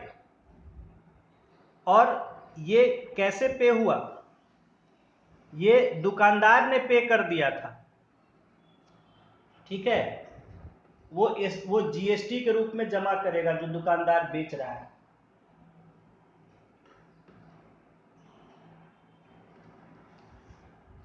और उसको पे कौन कर रहा हूं, मैं, और मैं इनडायरेक्टली पे कर रहा हूं, मैं तो पे नहीं कर रहा हूं। तो ऐसे टैक्स को कहते हैं इनडायरेक्ट टैक्स। समझ में आ गया? Yes sir. हाँ, ये टैक्स लगा गुड्स पर, कोई भी गुड्स बेचेगा उस पर टैक्स लिया जाएगा। अब वो टैक्स क्या है, वो हमसे वसूलता है। देखिए यहाँ मुझ पर टैक्स लगा दिया है, वो दिखाया है कि देखिए यूनिट का प्राइस तो 865 है, 44 रुपीज़ उस पर टैक्स है 5%, और वो उसका तब टोटल जो प्राइस लिख रहा है 909 रुपीज़, जो कि मैं पे कर रहा हूँ। तो जो मैं 909 रुपीज़ पे कर रहा हूँ उसमें 44 रुपीज़ मैं टैक्स पे कर रहा हूँ, और वो टैक्स मेरी जगह पर वो जो दुकानदार है, जो इसका सेलर है, अमेज़न नहीं, जो उसका सेलर है, जो अमेज़न के थ्रू बेच रहा है, ठीक है। देखिए यानी यहाँ पर है लिखा हुआ sold by VIP clothing limited, VIP compound Kalyan, ठीक है, भिवांडी डिस्ट्रिक्ट थाने, थाने। तो थाने से आया, थाने में जो है VIP क्लॉथिंग लिमिटेड का जो वो है कंपनी है, वो इसको बेच रहा है, तो वो पे कर रहा है, उसका पैन नंबर दिया हुआ है, उसका GST नंबर दिया हुआ है, ठीक है। और मैं इसको खरीद रहा हूँ, बिलिंग एड्रेस मेरा एड्रेस और मेरा जो भी एड्रेस दिया हुआ है, तो ये जो है मेरे नाम पर ये बिल आया, और नीचे देखिए फॉर वीआईपी क्लॉथिंग लिमिटेड किसी का साइन किया हुआ है, वो बिल पर प्रिंटेड है। तो वीआईपी क्लॉथिंग लिमिटेड जो है वो इस टैक्स को पे कर रही है मेरी जगह, ठीक है। तो टैक्स लग रहा है क्योंकि सामान पर टैक्स लग रहा है। सामान अगर मैं खरीदूंगा, मैं इस्तेमाल करने के लिए खरीदूंगा, तो मुझे पे करना होगा। लेकिन ये टैक्स किस पे लग रहा है, कहां से वसूला जा रहा है? ये टैक्स लग रहा है जो सामान बेच रहा है उस पर, यानी वीआईपी कंपनी पर। और जो है इसको पे कौन कर रहा है? मैं पे कर रहा हूं। मतलब उसका खर्च मैं उठा रहा हूं, पे नहीं कर रहा हूं मैं उसका खर्च उठा रहा हूं, यानी मुझसे वो पैसा वसूला जा रहा है कंपनी के द्वारा। लेकिन पेमेंट सरकार को कौन कर रहा है? वो कंपनी ही कर रही है। तो देखिए सीधा साधा नहीं है, ये लगा मुझ पर लेकिन कंपनी के थ्रू। और पे किसने किया? कंपनी ने किया, मेरे पैसे को लेके।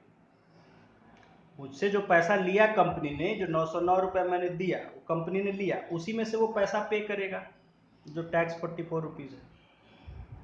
तो इसी तरह बहुत सारी चीज़ें, आप जहाँ भी जाएंगे बिल लेंगे उसका, तो आपको उसमें लिखा होगा कि यूनिट प्राइस इतना इसका है, और इतना इस पर इतना परसेंट ये टैक्स जोड़ के टोटल प्राइस इतना ये हुआ, ये आपको पे करना है। जैसे शुरू में हम लोग आज से 20-25 साल पहले जब खाने जाते थे कहीं अच्छे रेस्टोरेंट में, पहले क्या है, जो मेनू प्राइस लिखा होता था कि हाँ भाई ये प्राइस है, इस खाने का ये प्राइस है मेनू आइटम का, उतना लिया जाता था। आजकल देखिए क्या, उसके बाद क्या ट्रेंड शुरू हुआ, सर्विस टैक्स जोड़ना, उसमें कितना परसेंट टैक्स जुड़ेगा। तो हम लोग शुरू में नाराज़ होते थे कि भाई ये तो तुम मेनू में इतना चार्ज लिखे हो, तो उसके बाद टैक्स जोड़ना शुरू कर दिए हो। तो ये उनका तरीका था कि क्योंकि उनसे टैक्स वसूला जाने लगा था धीरे धीरे खाने के आइटम पर भी, तो वो हमसे वसूलने लगे थे। और अब तो हम लोग उसके कुछ दिन बाद समझ गए कि भाई टैक्स देना पड़ेगा। अब तो हर जगह टैक्स लिया ही जाता है। आप कहीं जाते हैं, जो प्राइस लिखा रहता है उस पर अलग से जीएसटी या जो भी टैक्स जीएसटी अब लगता है, जोड़ दिया जाता है। तो ये टैक्स जो होते हैं ये इनडायरेक्ट टैक्स होते हैं, क्योंकि लगाए भी इनडायरेक्टली जाते हैं और उनका वसूली भी इनडायरेक्टली, या पेमेंट उनका इनडायरेक्टली होता है। तो ये इधर जैसे जैसे इकोनॉमी डेवलप हुई, नए नए तरह के टैक्स लगाए गए। कहिएगा कि सर ये हम पर क्यों लगा? जो बना रहा है, जो फैक्ट्री वाला, वीआईपी कंपनी वाला, वो कहेगा कि भाई हम किसके लिए बना रहे हैं? क्या ये मैं पहन रहा हूं? तो नहीं, मैं तो पहन नहीं रहा हूं। ये जो भी कुछ प्रोडक्शन हो रहा है, ये तो आपके लिए हो रहा है जो आप पहनिएगा इसको। ये मेरा फैक्ट्री है, ये मेरे वर्कर है, ये मेरा इतना फैसिलिटी सब लगा हुआ है फैक्ट्री में, वर्कर्स को मैं इतना तरह का फैसिलिटी देता हूँ, सैलरी है, बेनिफिट्स है, घर मकान सारा चीज़ देता हूँ, इतना सब, ये सब आखिर किसके लिए है? जो उसका इस्तेमाल कस्टमर है उसके लिए, जो इस्तेमाल करेगा उसके लिए। तो जब सब चीज़ आपके लिए है, उसका मज़ा आप ले रहे हैं, तो मैं फिर क्यों कोई भी टैक्स दूँ? हाँ, वो टैक्स देगा किस चीज़ पर? वो प्रॉफिट कमा रहा है तो वो इनकम टैक्स देगा, जो इनकम होगा उसका, उस पर वो इनकम टैक्स देगा। क्योंकि भाई आप भी तो कमा रहे हैं, आप थोड़े उसको फ्री में बिना कमाई के बेच रहे हैं, आप उस पर अपना प्रॉफिट कमा रहे हैं, तो उस इनकम पर आपको टैक्स, तो वो इनकम टैक्स देता है अलग से, वो उसका अपना जितना वो मंथली कमाया उस पर उसको इनकम टैक्स देना है, वो टैक्स अलग है, ये टैक्स अलग है। ये टैक्स जो मैं गुड्स के ऊपर जो इस्तेमाल पर लग रहा है टैक्स, कि गुड्स बेचा जाएगा, मैं कंप्यूटर खरीदने गया तो कंप्यूटर पर मान लीजिए 15% टैक्स है, तो वो कंप्यूटर मैं इस्तेमाल करूंगा, मेरे लिए बन रहा है, मेरे फायदे के लिए बन रहा है, तो मुझे उसका पे करना होगा। तो इस तरह जीएसटी आजकल के जो टैक्स हैं ये आपके इनडायरेक्ट। तो देखिए अब आपको समझ में आ गया होगा मेरे ख्याल। तो देखिए, direct taxes are levied on income of the persons, यहाँ एक कैटेगरी खाली इनकम का दे दिया है कि डायरेक्टली वो होता है इनकम पर, क्योंकि मेरा इनकम तो मुझसे लिया जाएगा। जैसे मैंने कहा कि टोल टैक्स जो पार करेगा उसको देना है, उसी को देना है, और सीधा सीधा उसी को।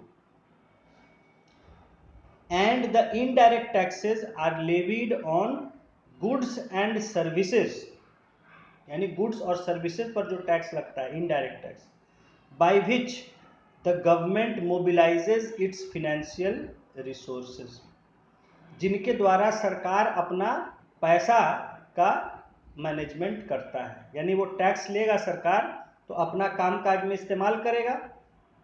जो वीआईपी क्लॉथिंग से उसने टैक्स लिया 44 रुपया इस आइटम के लिए, इस तरह से हर आइटम पर जो भी टैक्स लेता है सरकार, उन्हीं टैक्स से वो क्या करता है, अपना कामकाज करता है, जो भी उसका काम होता है।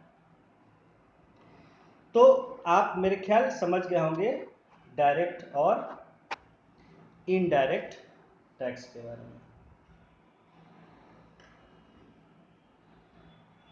अब देखिए 4.1 role of government in development policies. लंबा टॉपिक,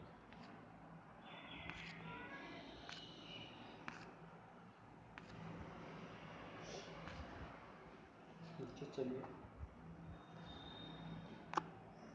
कुछ पॉइंट्स ले लेते हैं, इसका बैटरी भी डाउन हो गया मोबाइल का। खैर, role of government in development policies. अब डेवलपमेंट जो भी होता है उसमें सरकार का क्या रोल होता है उसको हम समझेंगे। Number 1, defence.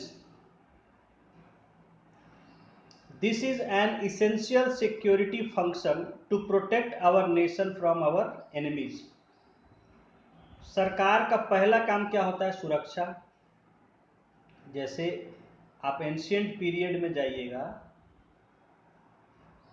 तो क्या उस समय लोगों को सरकार से क्या उम्मीद होती थी, सब काम तो अपना लोग खुद ही करते थे, बहुत ज़्यादा काम सरकार करती नहीं थी। खेती बाड़ी करते थे, अपना खेती करते थे खुद से। उनको सिर्फ इतना ही होता था कि हम पर कोई हमला करे तो उसमें हमारे राजा रक्षा करें हमारी, इतना ही उनको उम्मीद होता था पहले, कि बस बाहरी लोगों से हमें बचाए और नियम कानून व्यवस्था थोड़ा ठीक ठाक रखे। तो डिफेंस सबसे पहला जो है, it is an essential security function to protect our nation from our enemies. हमारे देश को हमारे दुश्मनों या और लोगों से बचाए, ये पहली जिम्मेदारी होती है सरकार की। The union government is responsible for creating and maintaining defence forces. तो उसके सुरक्षा के लिए जो हम डिफेंस फोर्सेस मेंटेन करते हैं, नेवी, एयर, आपका आर्मी, तो ये सब जो फोर्सेस हैं वो रहेगा तब सुरक्षा करेगा। तो उसका खर्च कहाँ से आएगा, सरकार को देना होगा। सरकार कहाँ से देगी, जो पैसा उसका रेवेन्यू होगा टैक्सेस से, उसी से करेगी। पहला हुआ डिफेंस का मेंटेनेंस। Number 2, foreign policy. विदेश के साथ, विदेश नीति हिंदी में कहते हैं, दूसरे देशों के साथ किस तरह का रवैया रखना है। In today's world we need to maintain friendly relationships with all countries in the world. आज के समय में हमें सभी देशों के साथ एक अच्छा दोस्ती का व्यवहार बनाए रखना पड़ता है। We should also maintain cordial economic relationships through exports and imports. ठीक है, तो आज हमें दूसरे देशों के साथ व्यापार के भी संबंध अच्छे रखने पड़ते हैं। उसमें हम इंपोर्ट करते हैं, कुछ एक्सपोर्ट करते हैं। सेंडिंग एंड रिसीविंग इन्वेस्टमेंट्स, कुछ यहाँ लोग पैसा लगाते हैं, कुछ वहाँ लोग पैसा लगाते हैं। एंड लेबर, और काम करने जाते हैं यहाँ वहाँ, कुछ वहाँ से यहाँ लोग आते हैं काम करने, यहाँ से बाहर जाते हैं काम करने। तो ये सब जो है इकोनॉमिक रिलेशनशिप भी हमें मेंटेन करने होते हैं। This service is also provided by union government. और इसकी भी देखभाल कौन करता है, सरकार को करना पड़ता है कि कौन लोग आ रहे हैं, कौन लोग जा रहे हैं। अभी देखिए जैसे अब कहीं देश में थे, आपको देखे आपने कि कहीं लड़ाई छिड़ गई तो वहाँ से लोगों को सुरक्षित लाना पड़ा, किसकी जिम्मेदारी थी? हम आप तो गए नहीं, सरकार ने किया, सरकार की जिम्मेदारी थी। कभी यूक्रेन से, एक minute, Dear customer, greetings from Amazon. We are calling to check the status of service that was to be provided by the brand for the product Samsung 108 centimeters, 43 inches, Full HD Smart LED TV UA43T5450 flash. The service seems to be delayed as we have not yet received a closure signal from the brand. If the brand is delaying in providing the service, press 1 to raise an escalation. If the brand has already provided the service, press 2 to confirm its completion. If you have it, we apologize for the inconvenience caused. We will escalate to the brand to expedite your service. Amazon से call हो गया। Hello,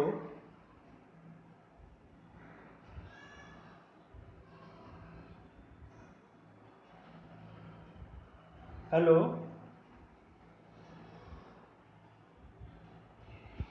हाँ hello, आवाज़ जा रही है? Yes, sir. तो Amazon से कॉल आ गया था, इम्पोर्टेंट कॉल था। चलिए, हाँ, तो हमने देखा कि जब कहीं हमारे लोग बाहर गए हुए थे और कोई प्रॉब्लम आ गई, वहाँ लड़ाई हो गई या सिचुएशन ख़राब हो गई, तो वहाँ से हमें लोगों को, सरकार को लाना पड़ा, इतना खर्च करके वहाँ से इमरजेंसी में वहाँ बात करता है, उनकी सुरक्षा व्यवस्था करके उनको प्लेन से लाया गया, यहाँ पहुँचाया गया। तो इस तरह का जो भी कुछ फॉरेन कंट्रीज़ में हमारे, चाहे वो हमारे लोगों की सुरक्षा को लेके हो, उनके आने जाने की सुविधा को लेके वहाँ जाते हैं, कई बार प्रॉब्लम होती है तो वहाँ उसके लिए एम्बेसी होता है, हमारा ऑफिस होता है हमारे गवर्नमेंट का हर देश में, जिसको आप जानते हैं एम्बेसी कहते हैं। तो वहाँ जाके हमारे रेसिडेंट्स कोई भी वहाँ अपना अपना कोई भी ज़रूरत है, कोई दिक्कत है, परेशानी है, बता सकते हैं, मदद ले सकते हैं। या वहाँ के लोग हमारी गवर्नमेंट से कोई अगर उम्मीद किसी तरह का उनको ज़रूरत है, हेल्प है, तो वो भी वहाँ एम्बेसी में जाके अपना बात को रख सकते हैं। इसके लिए हर देश में हमारे देशों के ऑफिसेज होते हैं, स्टाफ होते हैं, ऑफिसर्स होते हैं, जिसको कि हम मतलब ये कहते हैं फॉरेन सर्विसेज कहते हैं। तो इन सब का जो है वो सैलरी मेंटेनेंस सब कुछ वो कहाँ से, वो कौन करता है? सरकार को करना पड़ता है। Number 3 is conduct of periodic elections, समय समय पर चुनाव कराना। India is a democratic country, we elect our representatives to parliament and state assemblies. India जो है हम जानते हैं डेमोक्रेटिक कंट्री है। डेमोक्रेटिक मतलब डेमोक्रेसी, जहां लोगों के द्वारा, लोगों की मर्जी से उनके ऊपर शासन चलाया जाता है। तो वो हमारे चुने हुए रिप्रेजेंटेटिव्स, जिनको हम वोट देके चुनते हैं, वो फिर सरकार चलाते हैं। तो समय समय पर हम देश की सरकार के लिए और राज्यों की सरकार के लिए हम अपने रिप्रेजेंटेटिव्स को चुनते हैं। तो ये इलेक्शंस जो है कराया जाता है, इलेक्शंस के थ्रू होता है। तो ये सब इलेक्शंस किसकी जिम्मेदारी है? सरकार की जिम्मेदारी है, और सरकार के ही उसको खर्च करना पड़ता है, सरकार के पैसों से होता है। सरकार जो है वो पैसा हमसे रेवेन्यू के रूप में जो लेती है, उन्हीं पैसों से होता है सब। नंबर 4, लॉ एंड ऑर्डर, कानून व्यवस्था बनाए रखना। Both the union and state governments enact numerous laws to protect our rights, properties and to regulate our economy and society। तो चाहे वो केंद्र सरकार हो, राज्य सरकार हो, सभी कई तरह के नियम कानून बनाते हैं। उन नियमों से हमारे अधिकारों की सुरक्षा करते हैं, हमारे संपत्ति की सुरक्षा होती है, और उससे इकोनॉमी को कंट्रोल किया जाता है, उनके नियम कानून बनाए जाते हैं, और समाज का एक व्यवस्था चलाई जाती है। To settle disputes the union government has a vibrant judicial system. और इन सब में कोई भी कहीं विवाद पैदा होता है, कहीं कोई डिस्प्यूट होता है, तो उसको दूर करने के लिए हमारे यहाँ एक बहुत ही बढ़िया एक जुडिशियल सिस्टम है, जो है न्याय व्यवस्था है, कोर्ट्स हैं। कोर्ट्स का खर्च, कोर्ट्स को चलाने का खर्च कहाँ से आता है? सरकार। State government take the responsibility for administering the police force in respective states. और राज्यों में पुलिस होती है, हर राज्य में, जिसकी जिम्मेदारी राज्य सरकार की होती है वहाँ कानून व्यवस्था मेंटेन करने की। तो पुलिस का सारा खर्च कहाँ से आता है? ये भी सरकार को देना पड़ता है। Number 5, public administration and provision of public goods. फिर जो प्रशासन व्यवस्था होती है और जो पब्लिक गुड्स, यानी कि जो सरकार के द्वारा लोगों के लिए जो भी चीज़ें उपलब्ध कराई जाती हैं। देखिए, the government generally administers the economy and society through various departments. यानी सरकार जो है वो इकोनॉमी को और समाज को, सोसाइटी को, दोनों को चलाती है। एडमिनिस्टर मतलब क्या होता है? चलाना। हाँ, प्रशासन चलाना, व्यवस्था उसका देखभाल करना। तो एडमिनिस्टर करती है, एडमिनिस्ट्रेशन से बना हुआ वर्ड, तो एडमिनिस्ट्रेशन करती है किसका? इकोनॉमी का और सोसाइटी का, थ्रू वेरियस डिपार्टमेंट, अलग अलग विभागों के जरिए उसको बांट रखा है काम को अलग अलग विभाग में। For example revenue department. Revenue department है जो लोगों का इनकम वगैरह और इन सब चीज़ों से जुड़ा हुआ देखभाल करता है। स्कूल्स, तो स्कूल्स का देखभाल, स्कूल का डिपार्टमेंट एजुकेशन से होता है। फिर हॉस्पिटल्स, हॉस्पिटल्स का अलग होता है। रूरल डेवलपमेंट, गाँव का विकास, एंड अर्बन डेवलपमेंट, शहरों का विकास। तो ये सब अलग अलग डिपार्टमेंट में काम को बांट रखा है सरकार का। The local government provide public goods. तो जो लोकल गवर्नमेंट यानी जो मतलब स्थानीय सरकार वहाँ की, जैसे जिला प्रशासन हो गया, राज्य प्रशासन हो गया, तो ये जो है पब्लिक गुड्स यानी कि जो जनता के इस्तेमाल की चीज़ें होती हैं वो देते हैं। जैसे लोकल रोड, जैसे सड़कें, ड्रेनेज, नालियाँ, ड्रिंकिंग वाटर, पीने का पानी, and waste collection and disposal, और गंदगी का जमा करना और निपटारा करना। ये सब जो है फैसिलिटी कौन देता है? लोकल गवर्नमेंट, यानी म्यूनिसिपल सर्विस, म्यूनिसिपल गवर्नमेंट वहाँ का। तो ये सब जो है, ये सब भी सरकार के द्वारा ये काम किए जाते हैं। Then redistribution of income and poverty alleviation. Income का रीडिस्ट्रीब्यूशन और पॉवर्टी एलिविएशन यानी गरीबी को दूर करना। रीडिस्ट्रीब्यूशन का मतलब हुआ कि एक तो हुआ कि जो लोग जैसे भी अपना पैसा कमाए, सरकार की कोशिश होती है कि उनसे वो पैसा लेके फिर से थोड़ा उसका फेयर डिस्ट्रीब्यूशन करने की कोशिश करे। क्योंकि हमको पता है कि लोग, भाई कोई थोड़ा कमाता है, कोई ज़्यादा कमाता है, सब अपना अपना जुगाड़ है। कोई करोड़ों कमा रहा है, कोई बेचारा हजारों में ही परेशान है। तो उसमें सरकार ये कोशिश करती है कि सब लोगों को, चूँकि सभी नागरिक हैं सबको, तो सबको थोड़ा सा फेयर डिस्ट्रीब्यूशन उनसे हम पैसा लेके करें। इसको कहते हैं रीडिस्ट्रीब्यूशन। समझेंगे इसको। Governments collect various taxes to finance the various activities mentioned earlier.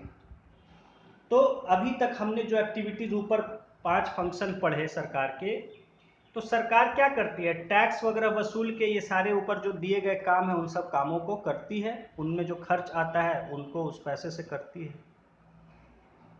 The taxes are collected in a way that high income people can bring in more tax revenue to the government than the poor. ये tax इस प्रकार से वसूले जाते हैं कि जो ज़्यादा पैसा कमाने वाले लोग हैं वो ज़्यादा टैक्स दें सरकार को, और जो गरीब है उसको कम से कम या नहीं देना पड़े टैक्स को। ठीक है। The governments also spend money such that the poor are given some basic necessities of life like food, shelter, clothing, education, health care and monthly income to the very poor persons. तो सरकार भी ये जो tax वसूल करती है उसको इस तरह से खर्च करती है कि जो बहुत गरीब लोग हैं उनको कम से कम जीवन का जो बेसिक उनकी ज़रूरतें हैं, जो जैसे खाना, कपड़े, आवास, शेल्टर, हेल्थ फैसिलिटी, एजुकेशन, ये सब उनको मिल सके। और मंथली इनकम भी, जो बहुत ही गरीब लोग हैं उनको कुछ अपने गुजारे के लिए भी मंथली पैसा दे। तो जो टैक्स वसूलती है उसी पैसों से ये भी करती है सरकार। ठीक है, कि जो गरीब लोग हैं जिनको जीवन की ज़रूरतें अपनी नहीं पूरी कर पाते हैं उनको कम से कम जो बेसिक ज़रूरतें हैं वो उनको मिल सके। और जो इतने ही ज़्यादा गरीब हैं कि जिनको खाने पीने का पैसे का भी जुगाड़, तो उनको कुछ महीने का पैसा भी दे सके मदद के तौर पर। ये सब काम भी सरकार उन्हीं टैक्स के पैसों से ही करती है।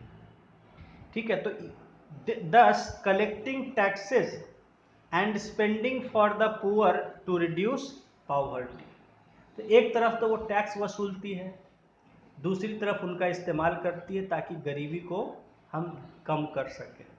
इसी को कहते हैं रीडिस्ट्रीब्यूशन। यानी एक तरफ तो वो जो ज़्यादा कमा रहे हैं उनसे पैसा ज़्यादा से ज़्यादा टैक्स वसूल कर रही है, और दूसरी तरफ उसी पैसे से वो गरीबों को उनकी बेसिक फैसिलिटीज़ भी दे रही है। जो पैसा नहीं कमा पा रहे हैं उनको जो है कुछ पैसा भी मदद कर रही है, ताकि इतना ज़्यादा गरीबी ना हो देश में। इसी को कहते हैं रीडिस्ट्रीब्यूशन। वो कोशिश करती है कि जो डिफरेंसेस है उसको कम किया जा सके, उसको वो इसी टैक्सों से ही करती है। अब देखिए, जैसे सड़क बनती है, सड़क बनती है तो सड़क बनाने के लिए टैक्स किससे लिया? जो भी कमाने वाले लोग हैं उनसे टैक्स लिया। जो कम कमा रहा है उससे कम लिया, जो ज़्यादा कमा रहा है उससे ज़्यादा लिया, और उससे सड़क बनती है। अब सड़क तो बनी, उस पर कोई ये है कि हाँ भाई पैदल चलने वाला नहीं चलेगा, या रिक्शा वाला नहीं चलेगा, या टू व्हीलर नहीं चलेगा, या फोर व्हीलर, या महंगे फोर व्हीलर के सामने कोई नहीं आएगा, ऐसा कुछ है? सबके लिए एक जैसा करती है। सड़क बनी सबके लिए बनी, चाहे वो उस पर साइकिल चलेगा, चाहे वो रिक्शा चलेगा, चाहे वो टू व्हीलर चलेगा, चाहे फोर व्हीलर चलेगा। अब तरीका है चलाने का कि भाई कहाँ कैसे कैसे चलना है, वो अलग बात है, लेकिन सबके लिए एक जैसा। तो टैक्स तो लोगों ने अलग अलग दिया। पैदल आदमी ज़्यादातर चलता है जो कि टैक्स नहीं देता है उस पर, लेकिन वो भी सड़क का मज़ा ले रहा है। तो सरकार जो है सड़कें बना रही है, स्कूल्स बना रहा है। अब स्कूल में गरीब बच्चे पढ़ने जाते हैं, उनको फ्री में एजुकेशन वहाँ मिलता है, वो टैक्स देते हैं लेकिन उनको एजुकेशन तो मिल रहा है, उनको खाना पीना तो मिल रहा है वहाँ।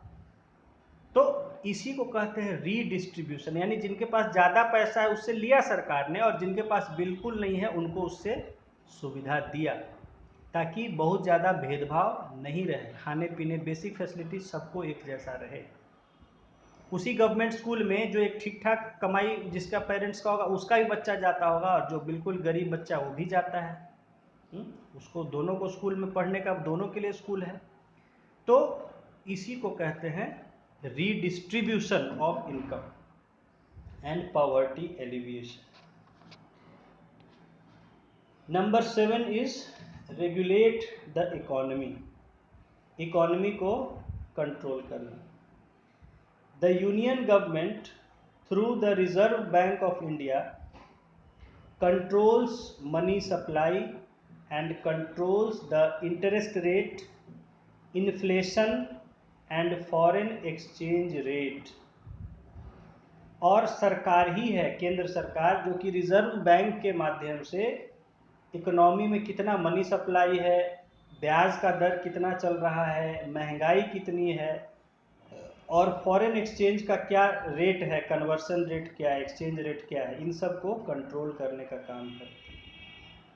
The main objective is to remove too much of fluctuation in these rates. तो ये सब कंट्रोल करने का जो है वो लक्ष्य क्या होता है कि बहुत ज़्यादा उतार चढ़ाव न हो, बहुत ज़्यादा फ्लक्चुएशन ना हो, कि लोग उसको एडजस्ट नहीं कर सके। द यूनियन गवर्नमेंट ऑल्सो, होता है ना फ्लक्चुएशन। हाँ,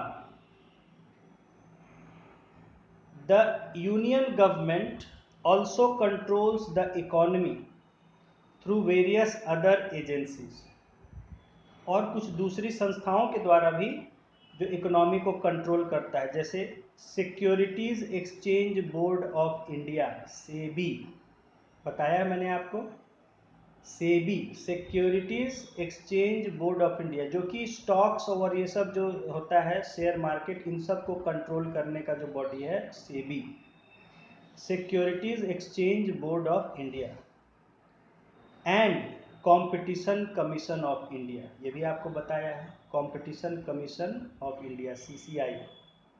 ये जो है बिजनेसमैन आपस में किसी तरह का गलत एक दूसरे के प्रति नहीं करें रवैया, उसके देखभाल करने के लिए बना कंपटीशन कमीशन ऑफ इंडिया। तो ये भी संस्थाएं हैं जो इकोनॉमी को कंट्रोल करती हैं, देखभाल करती हैं।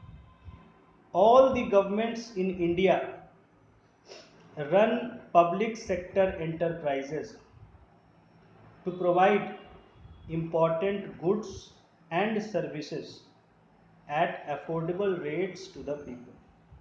और सभी सरकारें भारत में, चाहे वो केंद्र सरकार हो, राज्य सरकार हो, वो पब्लिक सेक्टर एंटरप्राइज यानी कि सरकारी कंपनियां कुछ चलाती हैं, to provide important goods and services at affordable rates to the people, ताकि जो महत्वपूर्ण जो जीवन की ज़रूरी आवश्यकताएं, ऐसी चीज़ें वो लोगों को कम कीमत पर उपलब्ध किया जा सके। जैसे देखिए पेट्रोलियम, तो पेट्रोलियम के लिए बहुत सारी कंपनियां हैं, Hindustan petroleum, Bharat petroleum, Indian oil या और भी जो भी है, तो ये सब क्या है, सब सरकारी कंपनियां हैं। या आपको गैस एलपीजी, तो उसके लिए है भारत गैस, इंडेन, ये सब क्या है, सरकारी कंपनियां हैं। उसी तरह दूध वगैरह, तो दूध आपको कौन सप्लाई करता है, जो फेडरेशंस हैं कोऑपरेटिव, जैसे हमारे यहाँ सुधा है, वैसे ही दिल्ली में अलग अलग मदर डेयरी है, डेली मिल्क स्कीम है, और अमूल हो गया जो देश भर में सप्लाई करता है। बिजली है, कौन सप्लाई करता है, तो बिजली की जो कंपनियां हैं वो सब सरकारी कंपनियां हैं, ठीक है। तो इस तरह बहुत सारी सरकारी कंपनियां हैं जो कि बहुत सारी जो जनता के इस्तेमाल की चीज़ें हैं वो सही दाम पर उसको दिया जा सके, इसके लिए वो चलाई जाती हैं सरकारों के द्वारा। तो ये सब इतने सारे काम सरकार को करने होते हैं जिसके लिए उन्हें पैसों की ज़रूरत होती है, और उन पैसों के लिए वो हम पर टैक्स लगाता है, ठीक है। और टैक्स लगाने का ये जो है एक मतलब मोरल कारण है, नैतिक वजह है कि भाई टैक्स किससे ले। अब ये सब काम सड़क बनाने के लिए तो पैसा चाहिए, पैसा कौन देगा, आप सबका जमा करके मीटिंग ये करा लीजिए कि कौन कौन पैसा देगा, कोई नहीं देना चाहे, भाई हम क्यों दें। तो फिर होगा किससे वसूला जाए, तो जब लोग कहेगा कि भाई हमको सड़क पर चलना ही नहीं है तो हम क्यों देंगे, जो चलने वाले हैं, जो सड़क का फ़ायदा उठाने वाले हैं, वो लोग से लीजिए, नेचुरल बात है, लॉजिकल बात है। तो जो उसका इस्तेमाल करेंगे उनसे लीजिए, हम इस्तेमाल ही नहीं करेंगे तो हम क्यों दें। तो इस तरह से ये बनता है कि भाई जिसके लिए जो चीज़ें बनाई जाती हैं, जो करता है, उन्हीं से वो चीज़ें, इसीलिए हमसे जो है, हमारे लिए सरकार व्यवस्था करती है, तो हमसे जो वो है उसके लिए टैक्स वसूलती है। तो आज हमने इस चैप्टर की शुरुआत कर दी और समझे टैक्सेस के बारे में, गवर्नमेंट के फंक्शंस के बारे में, और क्या क्या तरह के काम जो है सरकार करते हैं, और डायरेक्ट इनडायरेक्ट टैक्स को आज हमने समझा। नेक्स्ट चैप्टर में हम फिर टैक्सेस को डिटेल में देखेंगे कि टैक्सेस जो हैं वो कैसे कैसे आए, और क्या क्या तरह का सिस्टम है, टैक्स सिस्टम जो है दुनिया भर के देशों में। हाँ, इसको भी करा लीजिए, इसको भी करा लीजिए।